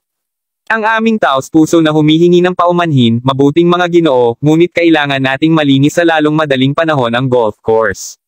Maaari mo bang umalis sa pansamantala? Totoong pinagsisisihan namin ang abala. Ito ang itinakda ng ilang empleyado na i-relay sa mga kasalukuyang naglalaro sa kurso. Ha, umalis na nagsimula lang kami. Tama iyan. Hindi mo maaasahan na magiging maayos lang kami sa ganyan. Kasama ko pa rin ang aking kliyente. Bigyan mo ako ng contact number ng manager mo. Gusto kong makausap ang manager mo. Oo, napakalaki ng nabayaran namin upang makapasok sa club at wala kaming karapatang manatili. Siguradong hindi ako aalis. Galit na galit ang mga customer. Sa wakas nakapaglaro kami kay Miss Karen, alam mo. At ngayon pinapaalis mo kami. Paulit-ulit iyon. Sinabi ng isa sa mga batang babae sa halip ayaw. Chase, Sherry, ano sa palagay mo pareho? Hindi pa tayo tapos maglaro. Dahil ang iba ay hindi rin umalis, dapat tayong magpatuloy din. Sagot ni Chase. Ang partikular na pangkat na ito ay binubuo ng 4 na tao na may 3 babae at 1 lalaki. Ganun pa rin, napakagaling ng asawa mo, Miss Karen. Hindi ko sana pinangarap na makarating sa isang kamanghamanghang golf course kung hindi niya kami dinala dito. Sabi ng isa pang babae. Haha, well, kinailangan ng asawa ko na samahan ang isang mahalagang kliyente dito ngayon. Dahil maglalaro sila ng golf at wala kaming ginagawa, naisip ko lang na masarap sa aming lahat na magsama rito. Kahit na lahat kayo ay mga mag-aaral ko lamang sa junior high school, maraming taon kaming nakikipag-ugnay na tinatrato ko kayong lahat tulad ng aking sariling mga kapatid. Sagot ni Karen. Nang makita na hindi nila kayang paalisan ang mga customer, umalis na lang ang mga empleyado. Ang kanilang gawain ay hindi upang pilitin ang mga tao na umalis. Kailangan lang nilang bawasan ang bilang ng mga tao sa golf course sa pamamagitan ng pagpapaalam sa kanila na nalilinis na nila ang kurso sa lalong madaling panahon. Kung talagang lilinisin nila ang buong golf course, ang gawain ay hindi ibibigay sa mga simpleng empleyado. Wala na sa wakas. Ano ang mga istorbo? Alinmang paraan pareho kayong magpapakasal, tama ba? Habol, Sherry. Maaari mong isaalang-alang ang pagkuha dito ng iyong mga litrato sa kasal. Napakaganda ng kurso na kahit na mas maganda ang pakiramdam ko sa pamamagitan lamang ng pagtingin sa tanawin na ito. Tuwang-tuwa na sinabi ng isa sa mga batang babae habang nilalabas ang kanyang telepono at kinuna ng larawan ang paligid. Kukuha ako ng maraming larawan ng telon. Tulad ng, narito, at dito, at doon din. Sinabi ng batang babae sa bawat larawan na kinunan niya. Wow! Sabi ng batang babae na wala sa asol. Frozen sa lugar, sinilip niya ang isa sa mga larawan na kuha lamang niya. Ano ang nangyayari, Lucille? Tanong ni Karen, Sherry, at Chase habang nakatingin sa kanya. Sa isang gulat na ekspresyon pagkatapos ay itinuro ni Lucille ang isang direksyon bago sinabi, Miss Karen, lahat kayo, tingnan mo. Ang taong iyon na nakatayo sa di kalayuan. Hindi ba siya katulad ni Gerald? Ano? Gerald. Nagulat lahat pagkatapos ay lumingon upang tumingin sa kung saan nakaturo si Lucille. Ito ay totoo, ang taong nakatayo sa sulok ng golf course na nakalagay ang kanyang mga kamay sa kanyang bulsa, ay si Gerald. Siya ba talaga yon? Ano nga ba ang ginagawa niya rito? Takang tanong ni Lucille. Kabanata 632. Sino ang nakakaalam? Narinig ko na maraming mga tao ang alam niya. Kung hulaan ko, marahil ay narito siya upang pumili ng mga bola ng golf para sa kanila. Haha, sabi ni Karen. Loi ko ang tunog iyan. Naalala ko sinabi niya na gumagawa siya ng sarili niyang negosyo noong huli kaming nagkita sa pagtitipon ng aming klase.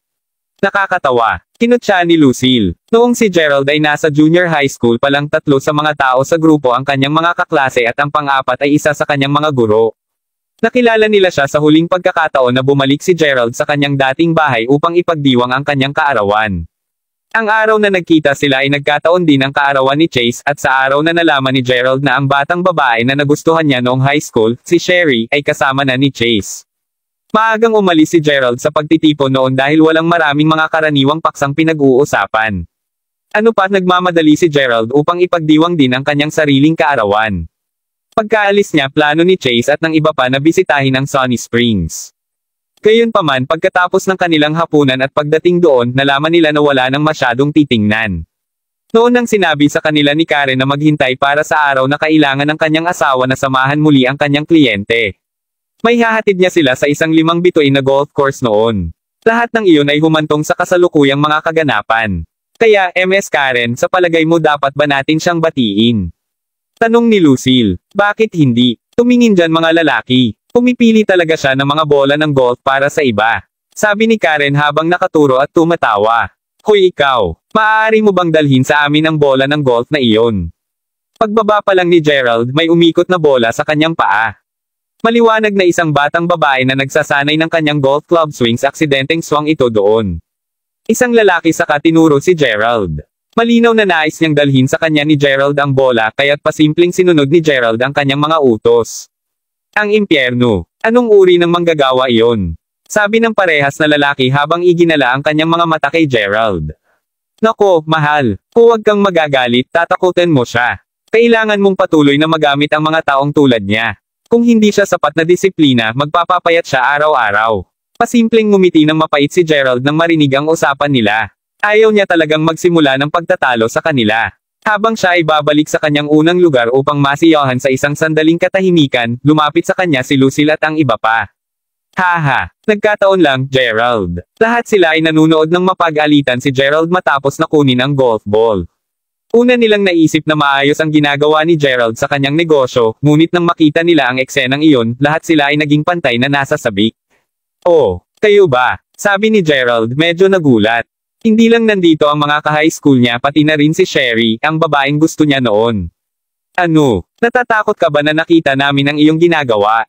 Akala ko ba gumagawa ka ng sarili mong negosyo? Ito ba ang negosyong iyong pinag-uusapan?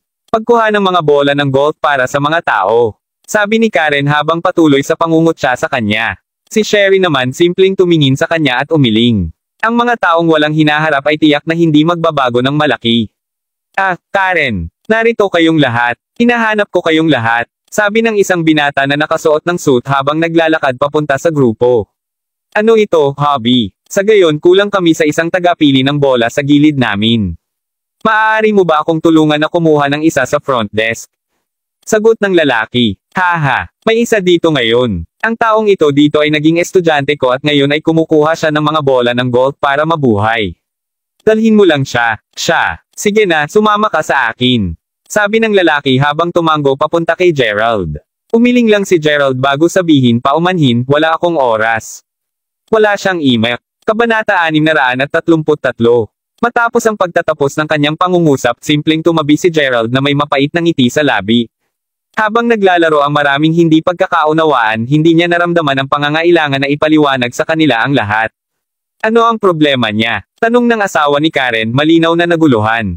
Nako, huwag kang mag-abala sa kanya. Ang pagiging uto niya lang ulit. Sumagot Karen pantay bilang mapataob.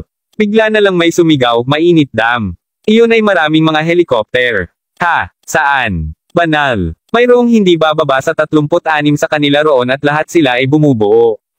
Natigilan ang lahat doon. Bagaman ang lugar na ito ay nakalaan para sa mga mayayaman, ang mga naruroon ngayon ay karaniwang mas bata na nagpapaliwanag ng kanilang pagkabigla. Kahit na si Karen at ang pansin ng iba ay nakuha sa mga helikopter. Hindi ba ang mga helikopter na iyon ay ginagamit ng militar, hobby? Tanong ni Karen, malinaw na boses nito ay nagpapahiwatig ng pagkabigla niya. Ang kanyang iba pang mga mag-aaral ay sobrang natigilan upang sabihin kahit ano. Siyempre hindi. Habang tiyak na sila ay mga helikopter sa antas ng militar, magagamit din ito ng mga mamamayan. Gayunpaman, nagtataka ako kung sino ang maaaring magdala ng napakaraming mga helikopter sa Weston. Tuldok-tuldok. Bagaman may kaalaman ang asawa ni Karen, maging siya ay nagulat.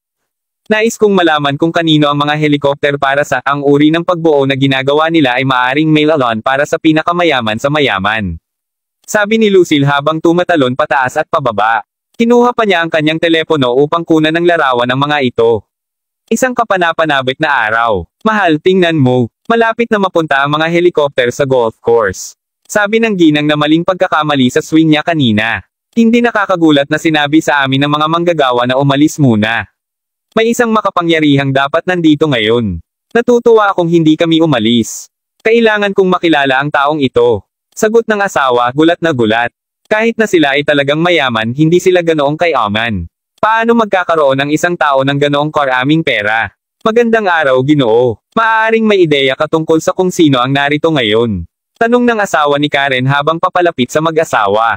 Narinig niya ang mga ito na tinatalakay din ang mga helikopter. Masasabi niya na sila ay mayaman lamang mula sa kanilang pananamit na humantong sa kanyang palagay na malamang na malalaman nila ang tungkol sa sitwasyon. Si Karen at ang iba pa ay sumunod lamang sa likuran niya. Hindi ko talaga masabi. Nakangiting sagot ng lalaki. Ang asawa ni Karen ay nagsimulang gumawa ng kaunting pakikipag-usap sa lalaki tungkol sa mga mayayamang tao na naninirahan sa Weston. Si Chase at ang iba ay nakatingin lamang sa kanila na may paghanga. Ito ay isang pag-uusap sa pagitan ng mga matagumpay na tao. Maaari silang lumikha ng isang pag-uusap sa labas ng pinakasimpleng bagay. Ito ang totoong kapangyarihan ng pagkakaroon ng mga koneksyon. Kung sa bagay, si Chase ay hindi makakapunta sa isang mataas na klase na lugar kung hindi siya malapit kay Ms. Karen. Kahit si Lucille ay ipinagmamalaki na nandyan. Sa paglaon, ang mga helikopter ay nagawang bumuo at lahat sila ay nakarating sa golf course. Ang bawat isa sa golf course ay napuno ng kaguluhan. Kahit na ang mga nanatili sa loob ng hotel ay lumabas upang manood. Tingnan mo dyan. Ang ilang mga tao ay lalabas mula sa isang helikopter. Si Drake at Tyson iyon. Pareho sa kanila ay humahantong sa isang hilera ng mga tanod mula sa isa sa mga helikopter. O aking Diyos! Sobrang astig at gwapo nilang lahat. Sigaw ni Lucille na tuwang-tuwa. Kahit na si Sherry ay napalabo sa paningin ng mga tanod. Gayunpaman simpleng hindi sila pinansin ni Drake at Tyson. Matapos magsuot ng ilang salaming pang-araw, naglakad sila patungo kay Gerald. Ano? Si Karen at ang iba pa ay lubos na nalito. Ginoo Crawford. Sigaw ni Drake, Tyson, at lahat ng iba pang mga tanod na magkasabay. Natutuwa na makita na nandito kayong lahat. Sagot ni Gerald habang tumatango. Mr. Crawford. Kabanata 634. Si Karen at ang iba pa ay labis na nagulat nang marinig nila ang pagsisigaw ng pangalan. Ano ang nangyayari, bakit nila tinawag si Gerald bilang G. Crawford? Nandito ba talaga ang mga helikopter na iyon upang kunin si Gerald? Ang lahat sa kanila ay may kirot na ekspresyon sa kanilang mga mukha at lalo na ito para sa mga batang babae sa pangkat. Ang sakit na naramdaman nila ay matindi. Kung sa bagay, lahat silang tatlo ay patuloy na minamaliit si Gerald. Hindi lamang sila makapaniwala na siya talaga ay isang napakalakas na tao. Imposible. Paano posible ang anuman? Sabi ni Lucille. Hindi man lang nag-abala si Gerald sa pagtingin sa kanila. Handa na siyang umalis. Gerald. Sigaw ni Lucille, desperado sa boses. Oo. Sagot ni Gerald nang humarap ito sa kanya. Ikaw. Ang mga helikopterong ito. Dumating sila upang sunduin ka. Tanong ni Lucille sa kinakabahang tono. Yep. Sabi ni Gerald habang medyo tumango. Sumulyap siya sa kakina Sherry at Karen ngunit wala na siyang ibang sinabi. Isinasok ang kanyang mga kamay sa kanyang mga bulsa, sa wakas ay lumakad siya patungo sa helikopter, sinalubong ng isang hilera ng mga tanod. Tungkol naman sa batang mag-asawa mula kanina, pareho silang parehas na gulat at takot. Nag-order sila ng isang malaking boss na kunin ang kanilang golf ball para sa kanila. Gayunpaman si Gerald ay tamad na tamad upang hindi na mag-abala sa kanilang mga reaksyon. Hindi na siya gulo ng dati tulad ng dating sa kanya na ipinapakita ang kanyang kayamanan. Habang nagpatuloy na tumitig sina Sherry at Karen sa pagkalito, hindi nagtagal ay tumakas muli ang mga helikopter. Bumalik sa birthday party ni Eunice, si Eunice ay labis pa ring naguluhan matapos marinig ang lahat ng sinabi ni Joel at Aiden. Dagdag sa sinabi ni Harry kanina, maramdaman ni Eunice na may isang bagay na hindi tama. Ito ay dahil habang ang mga tao ni Gerald ay mukhang handa silang magdulot ng gulo, si Gerald mismo ay hindi pa dumating. Sa palagay ko si G. Crawford ay tiyak na darating upang agawin ang nobya. Siguradong pupunta siya para kay Miss Gia. Tama iyan. Napakaganda niya. Dagdag pa, ang Crawfords at ang Longs ay may sama ng loob sa bawat isa sa mahabang panahon. Hindi nakakagulat na labis na nababagabag si G. Crawford. Sa sandaling iyon, halos lahat ng tao doon ay nakikipagchismisan. Ano ang dapat nating gawin, Eunice? Ang tanong ay nagmula kay Melissa na palapit lang sa kanya. Kung sa bagay, hindi lang si Eunice ang nakatalikod kay Gerald.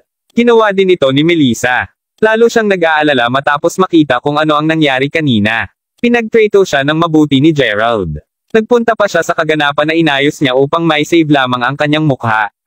Habang nagdamdam siya ng pagkonsensya dito, pinili pa rin niyang tulungan si Eunice sa huli dahil walang background si Gerald tulad ng Long family. Ang sitwasyon doon ay sobrang awkward ngayon. Walang nang-ahas na magsalita hanggang sa magsalita ang isa sa mga nakatatanda ng Long pamilya na si Jerry Len. Lahat po. Ngayon ay kaarawan ng batang Master Long. Napakagandang tanawin, nakikita tayong lahat dito ngayon. Kahit na si G. Lyle ay narito upang ipagdiwang ang napakagandang okasyon na ito sa amin. Sa makatuwid, masaya akong inihayag na opisyal naming binibili ang Wayfair Mountain Entertainment bilang aming pangunahing proyekto sa pamumuhunan. Susunod, ipapakita ko sa inyong lahat ang aming mga sumusunod na plano sa negosyo para sa Mayberry. Sabi ni Jerry habang nakatingin kay Zack. Ano? Ang bawat tao roon ay nagsimulang mapagtanto na ang Longs ay seryoso sa paghihiganti matapos na mapilit ni Jessica na iwanan ang Mayberry sa nakaraan. Alam din nila na nagsalita lamang si Jerry dahil ang Long pamilya ay mayroong isang bagay na ipinakita sa kanilang lahat. Ngunit ano ito? Nang makitang mausisa ang lahat, pumalakpak kaagad si Jerry. Ilang sandali lamang, maririnig ang pag-drone ng mga helikopter na nagmula sa mga bundok. Hindi nagtagal bago makita ng karamihan ng tao ang 6 na mga helikopter na dumadaan sa itaas ng Wayfair Mountain Entertainment. Ang isang rolyo ng pulang satin na nakasabit sa ilalim ng bawat helikopter at ang bawat rolyo ay nagtataglay ng isang individual na salita. Kapag naayos ng maayos, bubuo sila ng pangalan ng proyekto ng Long Pamilya. Ginawa rin ito ng mga rolyo ng satin na parang 6 na pulang dragon ang lumilipad sa langit. Banal. Iyon ang pangkat ng helikopter ni Master Long, ang Flying Dragon Fleet. Bihira siyang gumagamit ng alinman sa mga ito at inilalabas lamang ang 6 sa malalaking okasyon. Malaki ang halaga ng bawat helikopter. Ang Long Pamilya ay may tulad dakilang kapangyarihan. Kabanata 635. Wow! Habang natatakot si Melissa noong una, laking gulat niya sa kanyang takot nang makita niya ang mga helikopter na lumilipad sa langit. Sa pagtingin sa mga ekspresyon ng lahat, ang Long Pamilya ay tila sa wakas ay pinamamahalaang upang isave ang kanilang sarili ng ilang mga mukha.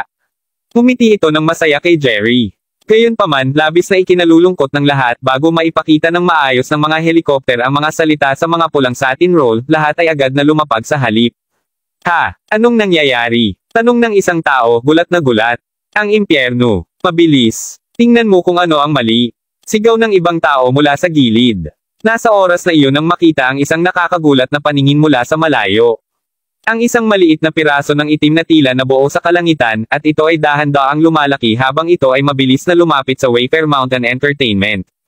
Ang tuldok na pinag-uusapan ay ang 36 na helikopter ni Gerald. Habang wala sa mga helikopter ang tumingin bilang kamangha-mangha ng mga nagmamay-ari ng Long Pamilya, sa huli, 36 na mga helikopter ang higit na mas malaki kaysa sa 6 lamang. Ano? Ano ang nangyayari sa mundo? Kaninong mga helikopter ang mga iyon? Ang bawat isa ay napuno ng kuryosidad sa pagtayo nila. Hindi nakakagulat na ang 6 na mga helikopter ay nakalapag kaagad. Sa paglingon ni Jerry kay Eunice, lubos na nalilito, nakikita niya na ang sariling mukha ni Eunice ay pumuti na tulad ng isang sheet. Ganon din kay Xavier. Ano ba? Sabi ni Xavier habang siya bumangon din mula sa kanyang kinauupuan. Sa Yanken, ang Long Pamilya ay parehong mayaman at makapangyarihan kaya't kaya nilang kayang bayaran ang 6 na marangyang helikopter na iyon. Ang mga helicopters na pagmamayari nila ay hindi regular sa anumang paraan. Hindi sila basta mabibili sa palengke. Hindi kahit na ang lahat mula sa pamilya ay maaaring umupo sa kanila, ngunit pinaswerte si Xavier na sumakay sa isa sa kanila ng isang beses. Sa kabila ng lahat ng iyon, talo pa rin sila sa bilang. Sino ang makakaisip na mayroong isang taong mas malakas pa sa kanila? Sino ito? Ang bawat tao ay nagkagulo pa sa eksena. Lahat maliban kay Gia. Alam niya para sa isang katotohanan na si Gerald ang umaayos ng buong eksena. Ang isa sa mga helikopter ay dahan-daang bumaba bago tuluyang lumapag sa labas mismo ng pasukan ng function hall. Nang nasa lupa na ang helikopter, dahan-daang lumabas dito si Gerald. Kasama niya sina Drake, Tyson, at Harry. Ginoo Crawford. Oh my God, siya talaga. Sigaw ng ilan sa mga tao na tuwang-tuwa. Nakangiti lang ng ngiti si Gerald. Habang sinusubukan pa ring pigilan ng mga bodyguard ng Long Pamilya ang mga tao ni Gerald bago ito, sa oras na makita siya, agad na tumabi ang mga tanod. Ginoo Crawford. G. Crawford. Sa kabilang banda, ilan sa mga mayayamang negosyante doon ay sinisigaw na ang kanyang pangalan. Si Gia mismo ang tumawag sa kanyang pangalan sa banayad na tono, Gerald. Medyo nagulat si Gerald nang makita siya. Dahil nandyan lang siya upang lumikha ng gulo para kay Eunice, hindi niya talaga inaasahan na makita doon si Gia. Manam, sabi ni Gerald habang tumanggo ito ng bahagya bago lumakad papunta sa kanya. Natahimik ang buong hall. Ngayon ang araw na ipinakita ng Crawfords ang kanilang totoong kapangyarihan at sila talaga, napakalakas. Payagan akong sabihin ng ilang mga salita, Eunice. Sabi ni Gerald. Habang si Eunice sana ang magiging pansin ng araw, simpleng tapik siya sa balikat ni Gerald bago sumenyas na tumabi siya. Galit lang ang titig ni Eunice sa kanya. Hindi pa siya ginagamot ng ganito dati. Ang ugat na kinailangan ni Gerald na sabihin sa kanya na tumabi. Malinaw na pinapahiya siya ni Gerald. Gayunpaman, simpleng hinawakan ni Jerry sa braso si Eunice at hinaila ito. Ito ay maliwanag, hindi bababasa ngayon na ang Long ay hindi magagawang manalo ng laban kay Gerald at sa kanyang mga tao. Pagkatapos ay lumingon si Gerald kay Melissa na ang mukha ay pinatuyo ng lahat ng kulay. Ngumiti siya sa kanya bago sinabi, lahat. Kaarawan ni Eunice ngayon at ang ibig kong sabihin ay walang pinsala. Tumating lang ako upang magbigay sa kanya ng ilang regalo. Naturally, ang mga regalo ay para din sa pamilyang Owens na nagkaroon ng isang malaking hindi pagkakaunawaan sa akin. Ha! Present! Ang bawat isa ay labis na nagtataka. Ang mga Owens mismo kasama si Rosalie ay nakaupo mismo sa tabi niya. Kabanata 636. Habang ang Owens ay walang sinabi kahit ano mula sa simula pa lamang, si Rosalie ay nakatingin kay Gerald na may mga mata na puno ng poot mula sa sandaling siya ay lumitaw. Kung nais ng Crawfords na magdulot ng gulo ngayon, hindi talaga magagawa ang mga Owens tungkol dito. Naniniwala ako na ang ilan sa inyo ay maaaring narinig na tungkol sa hindi pagkakaunawaan sa pagitan ko at ng mga Owens, at sigurado akong nais ng lahat na malaman kung ano ang eksaktong nangyari. Mga kababaihan at Ginoo, iniharap ko sa iyo ang katotohanan. Natatawang sabi ni Gerald. Sa sandaling sinabi niya yon, kinuha iyon ng mga tauhan ni Gerald bilang kanilang pahiwatig upang magsimulang maglaro ng isang video. Inaasahan ito sa malaking screen na matatagpuan sa harap ng venue. Sa video, makikita ang isang kotse na nakapark sa isang tulay. Gabi na at pareho sina Eunice Long at Melissa Wayham na naroroon. Makalipas ang ilang sandali, isang kotse ang nag-drive patungo sa kanila at palabas ng director ng Mayberry News. Lisa, iiwan ko sa iyo ang bagay tungkol kay Rosalie. Ang iyong trabaho ay ang pagsamasamahin siya at si Gerald sa isang silid. Tulad ng sa iyo, G. Leach, ang iyong trabaho ay ilantad sila kapag magkasama sila. Hindi mo na kailangang mag-alala tungkol sa iba pa, ako na ang bahala rito. Kinagarantiyahan ko na walang paraan na malilinaw ni Gerald ang kanyang pangalan dito. Walang problema, G. Long. Habang nagsimula silang magsalita tungkol sa iba pang mga bagay sa video, si Rosalie at ang iba pang mga Owens ay tumayo na sa galit. Pinandilatan pa ni Rosalie ng mga punyal si Lisa, namumula ang mga mata sa galit. Habang ang mukha ni Lisa ay mapula bilang isang kamatis, si Eunice ay namamatay ng mapatla. Ang tagpuan na iyon ay dapat na isang lihim. Paano sa lupa nakakuha si Gerald ng kuha ng eksenang iyon ng maaga? Ito ay imposible. Sinuri ni Eunice ang karamihan bago tuluyang ibinoling ang tingin kay G. Leach. Nakatayo siya sa grupo ng mga tao na nakarating kasama si Gerald. Paano ka, G. Leach? Paano ko magawa hayop ka? Hindi, mas malala ka kaysa sa isang hayop. Alam mo, mula sa pagkakataong nakilala kita, alam kong hindi ka mabuting tao. Tinis na sagot ni G. Leach. Si G. Leach ay isang tusong tao na madalas na nagtatrabaho kasama ang dalawang mga tali sa kanyang baw. Ito ang nag-iisang dahilan kung bakit siya nakapagtrabaho kasama ang isang tulad ni Eunice Long. Jerry Len, Eunice Long, at Melissa Wayham. Lahat kayong tatlo ay halos nadungisan ang pangalan ng pamilya Owen sa nakakahiyang kilos na ito. Hindi ka papayag ang aming pamilya na makawala ka rito. Taos puso kaming humihingi ng paumanhin para sa aming hindi pagkakaunawaan sa iyo, G. Crawford. Ngayon kung patawarin mo kami, aalis na kami kaagad. Isa-isang, ang mga miyembro ng pamilya Owens kasama si Rosalie, ay tumayo at umalis sa galit. Sa pamamagitan ng Diyos, Eunice Long is a ski asterisk embag. Maraming mga kilalang tao at negosyante ang nagsismismas din tungkol sa kanya. Ikaw na anak ng beach. How dare you? Ungol ni Eunice habang padabog papunta kay Gerald, galit na galit. Gayunpaman, bago pa man niya mahawakan si Gerald, sinalubong siya ng isang malakas na sipa. Napakalakas nito na nararamdaman ni Eunice ang dugo sa kanyang bibig. Pagtingin ko, na-realize ni Eunice na ang silhwete na nakita niya bago sinipa ay si Drake pala. Sa pagsasalita nito, mayroon akong isa pang regalo para sa natitirang mga negosyante mo rin. Nakangiting sabi ni Gerald. Sa sandaling marinig nila siya na sinabi na, ang mga mata ng lahat ay nakadikit sa screen, lahat sila ay puno ng pag-asa. Ang susunod na segment ay tila lihim na kinukunan sa isang window sa gabi. Ang nilalaman ng video ay labis na hindi naaangkop upang masabi lang. Ang isa sa mga mayayamang dumalo ay partikular na nagalit habang pinatugtog ang video. Pinalingan niya ang tingin sa magandang dalagang ginang na nakatayo sa tabi niya bago hinampas sa pisngi. Mahiya ka, angal ng parehong lalaki. Ang mga nilalaman ng video ay hindi talaga kailangan ng karagdagang paliwanag. Mahalaga, ngayon ang lahat ng mga dumalo ay ipinapakita ang bawat solong maruming maliit na bagay na nagawa ni Eunice dati. Kahit na si Jerry at ang iba pang mga ulo ng Long pamilya ay naiinis sa kanilang nakita. Namumula ang kanilang mga mukha. Ngayon, ang pangalan ng kanilang pamilya ay ganap na nadungisan. Maraming tao ang nawala na ang kanilang respeto sa Long pamilya at ang lahat ay dahil kay Eunice Long. Kahit na mamatay ako ngayon, humihiling ako ng masusing paliwanag mula sa Long pamilya. Sigaw ng isa sa mga negosyante na galit na galit. Ang pagkasuklam at poot ay makikita sa mga mata ng lahat ng iba pang mga mayayamang dadalo. Tito Len, kailangan mo akong tulungan. Inaayos na ako dito. Ang lahat ay isang detalyadong pag-set up. Sigaw ni Eunice sa takot. At dito naisip kong ikaw ang pinakamatalino sa tatlong magkakapatid. Hindi ko akalain na ikaw ang magiging panghuli na pabagsak. Iniuulat ko agad ang bagay na ito kay Lolo Eunice. Sabi ni Jerry habang kumikintot ang sulok ng labi. Okay, sige, ayusin ang mga tao. Siya nga pala, may isa pang video na nais kong ipakita ng partikular sa Long Pamilya. Medyo kamakailan lang ang video kaya sigurado akong mas matutuwa ang iyong lolo kapag nakita niya ito. Sabi ni Harry. Sa sandaling natapos ang kanyang pangungusap nagsimulang tumugtog ang susunod na video. Lolo, mabagsik ako. Lolo, malupit ako. Sa video, makikita si Eunice na tila sumisigaw para sa kanyang lolo ng 3 beses sa isang hilera habang siya ay nakaluhod. Mukha namang handa siyang sumabog sa galit. Pagkatapos ay tinuro niya si Eunice, nanginginig ang kanyang daliri sa sobrang galit. Ikaw. Kabanata 637. Hindi inaasahan ni Xavier na pupunta sa ganitong paraan.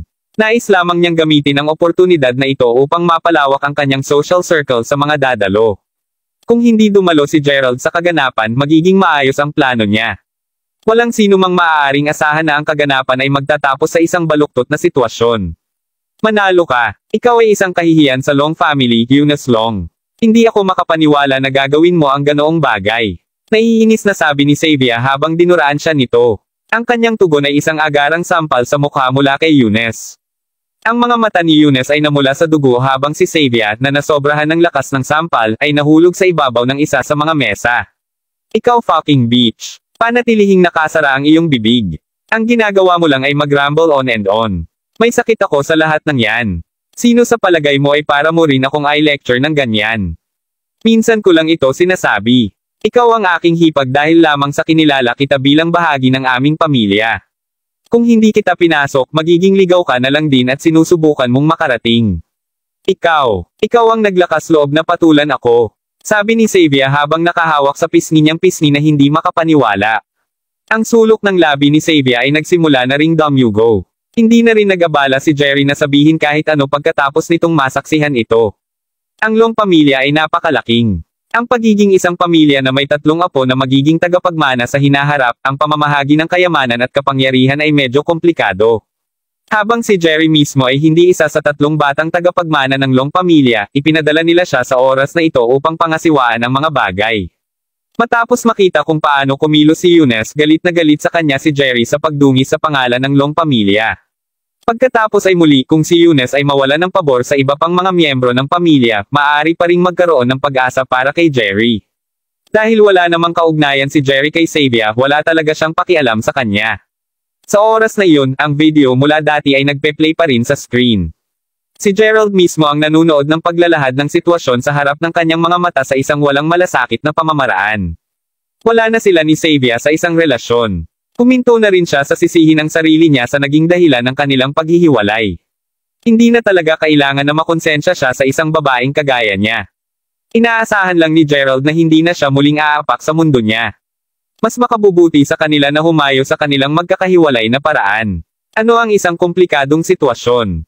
Fuck ikaw. Pinakain at binihisan ka ng Long pamilya. Ang mga bagay ay hindi nawala sa ganitong paraan kung nakikinig ka lang sa akin. Ito ang ganap mong kasalanan, bitch.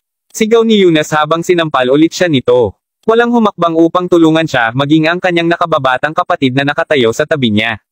Naparalisa siya sa takot. Habang patuloy si Xavier sa pagkapang ng pisngi, tumingin siya kay Gerald. Umiwas lang si Gerald na makipag-eye contact sa kanya. Sa sandaling iyon ang maunawaan niya na walang darating na tutulong sa kanya. Pasimpleng tumango siya bago tumakbo palabas ng hall habang pinupungay ang mga mata. Pagkaalis na lang niya, isang bote ng alak ang bumagsak sa ulo ni Eunice. Ang isa sa mga negosyante ay humakbang upang labanan si Eunice. Nang makita ito, simpleng nakatingin sina Zack at Gerald nang nakangiti. Ang dalawa sa kanila saka umiling bago lumipat sa gilid upang mapanood ang paglaban. Salamat sa nangyari ngayon, sabi ni Gia habang papalapit kay Gerald. Ano ang pinapasalamatan mo sa akin? Tanong ni Gerald habang ngumiti siya ng mahina. Para sa pagtulong sa akin. Sa tingin ko may naiintindihan ka, Gia. Hindi ako partikular na naglalayong tulungan ka. Pumunta lang ako dito para linisin ang pangalan ko. Nakangiting sagot ni Gerald. Sinimulan niyang akayin ng mga tauhan niya palayo sa eksena. Ganap na nalalaman ni Gerald na ito lamang ang simula ng kanyang pagtatalo sa Long pamilya. Sinabi na sa kanya ni Zack ang tungkol sa mga nakaraang pagtatalo ng Crawford sa kanila. Ngayon na wala ang kanyang kapatid na babae, ang Long pamilya ay tiyak na magpapatuloy na subukan upang makuha ang kanilang paghihiganti para sa kung ano ang nangyari sa nakaraan. Mula sa pagbili ng Wayfair Mountain Entertainment hanggang kay Eunice na sinusubukang i-frame siya. Ang lahat ng ito ay mga palatandaan lamang ng maraming bagay na darating. Kabanata 638. Pangunahing layunin ni Gerald na dumalo sa kaganapan upang takutin lamang sila. Nais niyang malaman ng mga Long na nakikipag-usap sila sa maling tao at dapat nilang suriin muli ang kanilang desisyon na ituloy ang kanilang paghihiganti laban sa kanya. Ngayong natapos na niya ang nais niyang gawin, handa na si Gerald na umalis. Ilang sandali matapos sumakay sa kanyang kotse, napansin niya na may isang taong nagbubuntot sa kanya. Sa pagtingin sa kanyang salamin sa likuran, napagtanto niya kung sino ang nasa kotse kaya't simpleng binigyan niya ng pansin ang sasakyan. Pagdating niya sa pasukan ng hotel, papasok pa lamang si Gerald nang may tinig ng isang batang babae ang tumawag sa kanya. Plano mo bang huwag mo na lang akong pansinin magpakailanman, Gerald? Siyempre, ang nasa sasakyan kanina ay si Gia. Walang dahilan para mapanatili namin ang aming relasyon. Hindi ka na rin dapat kalokohan ni Eunice kaya hindi ba sapat iyon? Sagot ni Gerald. Hindi ba pwedeng maging magkaibigan na lang tayo? Sagot ni Gia. Hindi siya nasisiyahan sa pagtrato sa kanya ni Gerald. Kuminto sandali, tuluyang lumingon si Gerald at pasimpleng lumayo sa kanya nang hindi na umimik pa. Ang totoo, medyo nababagabag si Gerald sa buong bagay. Kung sa bagay, mabait na tao si Gia at mabuti pa ang pagtrato nito sa kanya. Ito ang eksaktong dahilan kung bakit kailangan niyang maging matatag sa kanyang desisyon. Hindi na niya kayang maging masugid na tao dati. Tumigil ka dyan kaanak ni Beach. Sigaw ni Tammy habang humihimas at nagpupuyat habang tumatakbo papunta kay Gerald. Napakasama mong tao, Gerald. Paano mo ito nagawa kay Gia? Alam mo ba kung gaano niya palaging binabanggit ang iyong pangalan sa harap namin? Habang totoo na nagkakaproblema ka sa hindi pagkakaintindihan sa iyo ni Gia, dapat mo ring malaman kung gaano kalubha ang kalungkutan ni Gia. Napunta pa siya upang hanapin si Rosalie sa pag-asang patawarin kanya at hindi na ituloy ang usapin.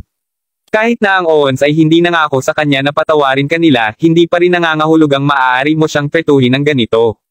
Sigaw ni Tammy. Ito ay totoo sa araw na nangyari ang insidente, personal na nakilala ni Gia si Rosalie.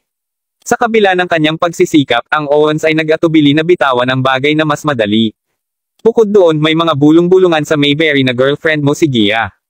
Naisip nilang lahat na ang kadahilanan na dumalo ka sa seremonya ng kaarawan ni Eunice ay upang gumawa ng isang eksena alang-alang kay Gia. Habang alam ko na ang mga alingaw-ngaw ay hindi nakakaapekto sa iyo, naisip mo ba talaga kung ano ang pagdaraanan ni Gia ngayon? Paano ang tingin sa kanya ng Long pamilya? Ano sa palagay mo ang dapat gawin ni Gia ngayon? Tama na, Tammy. Alam ko na kung bakit hindi ako pinapansin ni Gerald. Sabi ni Gia habang pinupunasan ang luha niya. Nakatitig ng diretso sa kanya, pagkatapos ay idinagdag ni Gia, ako, alam kong naging makasarili ako. Gayunpaman, mayroon akong isang pangwakas na kahilingan mula sa iyo, Gerald. Naaalala ang oras na ako ay na-ospital pagkatapos na inagaw. Sinabi mo sa akin na gagawin mo ang isang bagay para sa akin hanggat maaari mo itong pamahalaan. Sabihin mo sa akin, Gerald, nananatili pa rin ba ang pahayag na iyan? It does, sagot ni Gerald sabay tango. Naalala din ni Gerald na lumipat si Gia upang hanapin siya noon upang makatakas sa kasal. Kapag dumating siya sa Mayberry, siya ay inagaw dahil hindi niya ito binigyan ng pansin. Sinisisi niya ang kanyang sarili para sa buong sitwasyon noon kaya't sinabi niya sa kanya na maaari siyang gumawa ng isang solong kahilingan na susubukan niyang tuparin. Sa oras na iyon, mapaglarong sinabi ni Gia na dahil si Gerald ang nagmungkahi nito, hindi siya pinahihintulutang bawiin ang sinabi niya. Gayunpaman, alam ni Gerald na sinasadya niya ang bawat salita na sinabi niya. Habang ang pangakong iyon ay natulog sa lahat ng oras na ito, sa wakas ay muling lumitaw muli. Sabihin mo sa akin kung ano ang gusto mo. Hanggat kaya ko ito, tutulungan kita sa iyo. Sabi ni Gerald. Pagkatapos ng lahat, isang pangako ay isang pangako. Bilang karagdagan, hindi lang kinaya ni Gerald na masira pa ang puso niya. Hindi na niya alam kung paano siya tanggihan pa. Mabuting malaman yan. Tuldok-tuldok. Makatiyak ka sa sandaling natupad mo ang pabor na iyon, hindi na kita muling pagsamain. Mawala ako sa buhay mo para sa kabutihan. Kaya, ano nga ba ang pabor? Gusto kong pakasalan mo ako. Halika ulit. Kasal. Sa kabila ng paghahanda ng pag-iisip sa sarili para sa kung anumang ibabato sa kanya, natapos pa rin ang pagkabigla ni Gerald nang marinig ang mga salitang iyon. Hindi na kailangang matakot. Hindi ko ibig sabihin ng isang tunay na kasal. Kailangan ko lang kayo upang peke ang isang kasal sa akin sa harap ng pamilya Owens at Long. Magagawa mo ba iyon para sa akin? Tanong ni Gia. Kabanata 639. Para kay Gia, ang kanyang hiling ay medyo simple. Naintindihan niya na hindi siya perpekto, ngunit napakasama ba niya na hindi man lang siya gusting tingnan ni Gerald sa huling pagkakataon. Sa ganoon pa man pinasama nito ng kaunti ang pakiramdam niya dahil handa pa rin siyang isaalang-alang ang pabor niya. Mula sa kanyang pananaw bilang isang batang babae kahit na ang pagtupad sa kahilingan ay hindi ganap na bibigyan ang kanyang kasiyahan, ito ang nag-iisang paraan para sa kanya na tuluyang tapusin ang kanyang relasyon kay Gerald. Hindi talaga niya sinusubukan na sabuatan ang anumang masama man. Pasimpleng nais ni Gia na may gawin si Gerald para sa kanya. Upang mapatunayan na alaga pa rin siya sa kanya. Sa anumang swerte, inaasahan niya na sa wakas ay masisiyahan siya. Iyon ang buod ng kung bakit niya hiniling ang kahilingan. Gayunpaman, kitang-kita si Gerald tungkol sa pagsang-ayon dito. Habang siya ay nagkunwaring mga kasintahan ng ibang mga tao dati sa nakaraan, ang mga pabor na iyon ay hindi masyadong mahirap para sa kanya na hawakan. Ito ang pinakamaliit na magagawa niya upang matulungan ang kanyang mga kaibigan. Gayunpaman, ang paggawa ng kasal sa isang kasal ay isang ganap na naiibang bagay. Ito ay magiging isang bagay na talagang mahirap para kay Gerald na umalis. Habang mapipili niyang tanggihan ang kanyang hiling, kinilala niya na nangako talaga siya na tutuperin ang isang solong kahilingan mula sa kanya bago ito. Ano pa, wala siyang sama ng loob kay Gia. Si Gerald mismo ay matapat na nakahawak pa rin sa parehong damdamin ng pasasalamat at panghihinayang sa kanya. Talagang kahit na ito ay isang peking kasal lamang. Wala na akong hihilingin pa pagkatapos nito. Kakailanganin ko ang isang araw upang maghanda para dito, ngunit bago iyon, sabihin mo sa akin. Handa ka bang tuparin ang aking hiling? Muli, inuulit ko ang aking pangako na hanggat gagawin mo ito para sa akin sa oras na ito, hindi na kita guguluhin sa hinaharap. Sabi ni Gia habang nagsisimulang lumuha ang mga mata. Panipi tuldok-tuldok. Ma'am. Matapos ang isang mahabang, nakakagulat na paghinto, sa wakas ay tumango si Gerald bilang pagsang-ayon. Gayunpaman, mayroon akong isang kondisyon. Dagdag ni Gerald. Ipagpatuloy mo. Sagot ni Gia habang kinakagat ang ibabang labi. Matapos isaalang-alang ang kanyang mga salita ng ilang sandali, sinabi ni Gerald na, maliban sa pamilya Long at Owens, wala nang ibang dapat malaman ang tungkol sa peking kasal. Sumasang-ayon ako sa iyong termino. Matapos sabihin iyon, huminga siya ng malalim bago maglagay ng isang malabong ekspresyon sa kanyang mukha. O sige, G. Crawford. Hindi na ako magtatagal sa iyong oras ngayon. Gaganapin ito bukas at huwag mag-alala tungkol sa mga kaayusan. Ako na mismo ang bahala sa magpahinga. Nang matapos ang kanyang pangungusap, umalis na sina Gia at Tammy. Si Gerald naman ay nahiga sa kanyang kama pagkagaling niya sa kanyang silid sa hotel. Siya ay patay na pagod at nais na kahit papaano makapagpahinga ng kaunti. Minsan habang nagpapahinga siya, narinig niya ang katok sa pinto. Nang buksan niya ito, sinalubong siya ng matanda. Apo, Ginoo mabilis. Bakit ka nandito? Tanong ni Gerald habang mahinahon siyang ngumiti. Ang matandang nakatayo sa harapan niya ay hindi ordinaryong tao. Sa katunayan, hindi na rin siya pulubi. Dahil tinulungan siya ni G mabilis noon bilang kapalit, lubos na tinrato siya ni Gerald. Hindi lamang ipinangako ni Gerald na ibabalik siya sa kanyang bayan sa Salford, binigyan pa niya siya ng pera at inutusan ang kanyang mga tauhan na alagaan siya ng mabuti. Matapos makilala siya ng kaunti, natanggap din niya ang pangalan ng matanda. Ang kanyang buong pangalan ay Finlay Quick, isang pangalan na parang kahanga-hanga. Marahil ay sa katandaan ni G. Quick na nagparamdam kay Gerald na parang siya ay walang ulo. Nahirapan si Gerald minsan na makilala kung alin sa sinabi ni G mabilis na totoo o hindi. Sobrang naawa sa kanya si Gerald. Anuman, nagulat siya na hindi pa nakabalik si G mabilis. Medyo mahiwaga ang matanda. Tiyak na mahahanap niya si Gerald saan man siya naroroon. Sinabi mo na babalik tayo. Nakangiting sagot ni G mabilis. Ako, sa gayon oo, pupunta ako sa Salford, ngunit bukas lamang o sa susunod na araw. Medyo maayos na sa akin iyon. Hihintayin kita. Gayon din kung hindi mo ako isipin na maging isang pasanin, maaari din kitang tulungan. Ang ngiti sa mukha ni G. Quick ay nanatili habang sinabi niya iyon. O sige, naiintindihan ko, G mabilis. Sa ngayon, malamang na makapagpahinga ka muna. Bayaran ko ang iyong pagkain mula sa nagdaang ilang araw sa lalong madaling panahon. Sabi ni Gerald habang umiling na may bahagyang mapait na ngiti. Hihintayin kita nun. Tandaan, bukas o sa susunod. Mabilis na sagot ni G mabilis na lumabas ng silid. Naturally, hindi papayagan ni Gerald ang matandang lalaki na maghanap ng mag-isa. Pagkatapos ng lahat, ilang beses na siyang natulungan ni G mabilis at tunay na nagpapasalamat si Gerald sa kanyang tulong. Naalala niya ang oras nang napapaligiran siya sa hotel. Kung hindi nagmadali si G mabilis upang iligtas siya, sino ang nakakaalam kung ano ang magiging sa kanya? Kabanata 640. Gayunpaman dahil sa kanyang katandaan at pamumula ng ulo, medyo isang kaguluhan kung susundan siya ni Gerald sa paligid. Hindi sinusubukan ni Gerald na maging bastos ngunit hindi niya matiis ang pag-iisip na pahintulutan siyang maghirap. Umaga kinaumagahan, nakatanggap si Gerald ng tawag mula kay Tammy. Siyempre, tumawag siya upang talakayin ang peking kasal. Upang mailihim ang kasal sa publiko, hindi sinabi ni Gerald kay Zack o Michael tungkol dito. Naintindihan ni Gerald ang pangangatuwiran sa likod ng kahilingan ni Gia. Ang pangunahing layunin ng peking kasal ay ipaalam sa Longs at Owens na sila ay kasal. Sasandulan kita, Gerald. Maghintay ka sa baba, sabi ni Tammy. O sige, babaan ako sa 1 minuto. Sagot ni Gerald habang ngumiti siya ng mapait. Ang buong plano ay medyo simple. Magkakaroon lamang sila ng isang piging sa isang hotel upang sa wakas ay tumira ang pamilya ni Gia. Sa pagbaba niya ng hagdan, nandyan na si Tammy na naghihintay sa kanya. Handa na silang umalis. Aalis na sana sila at napansin ni Gerald na may nakatayo sa harap ng kotse na nakaparada sa pasukan ng hotel. Si Natasha York iyon. Pagkakita niya sa kanya, tumakbo si Natasha kay Gerald.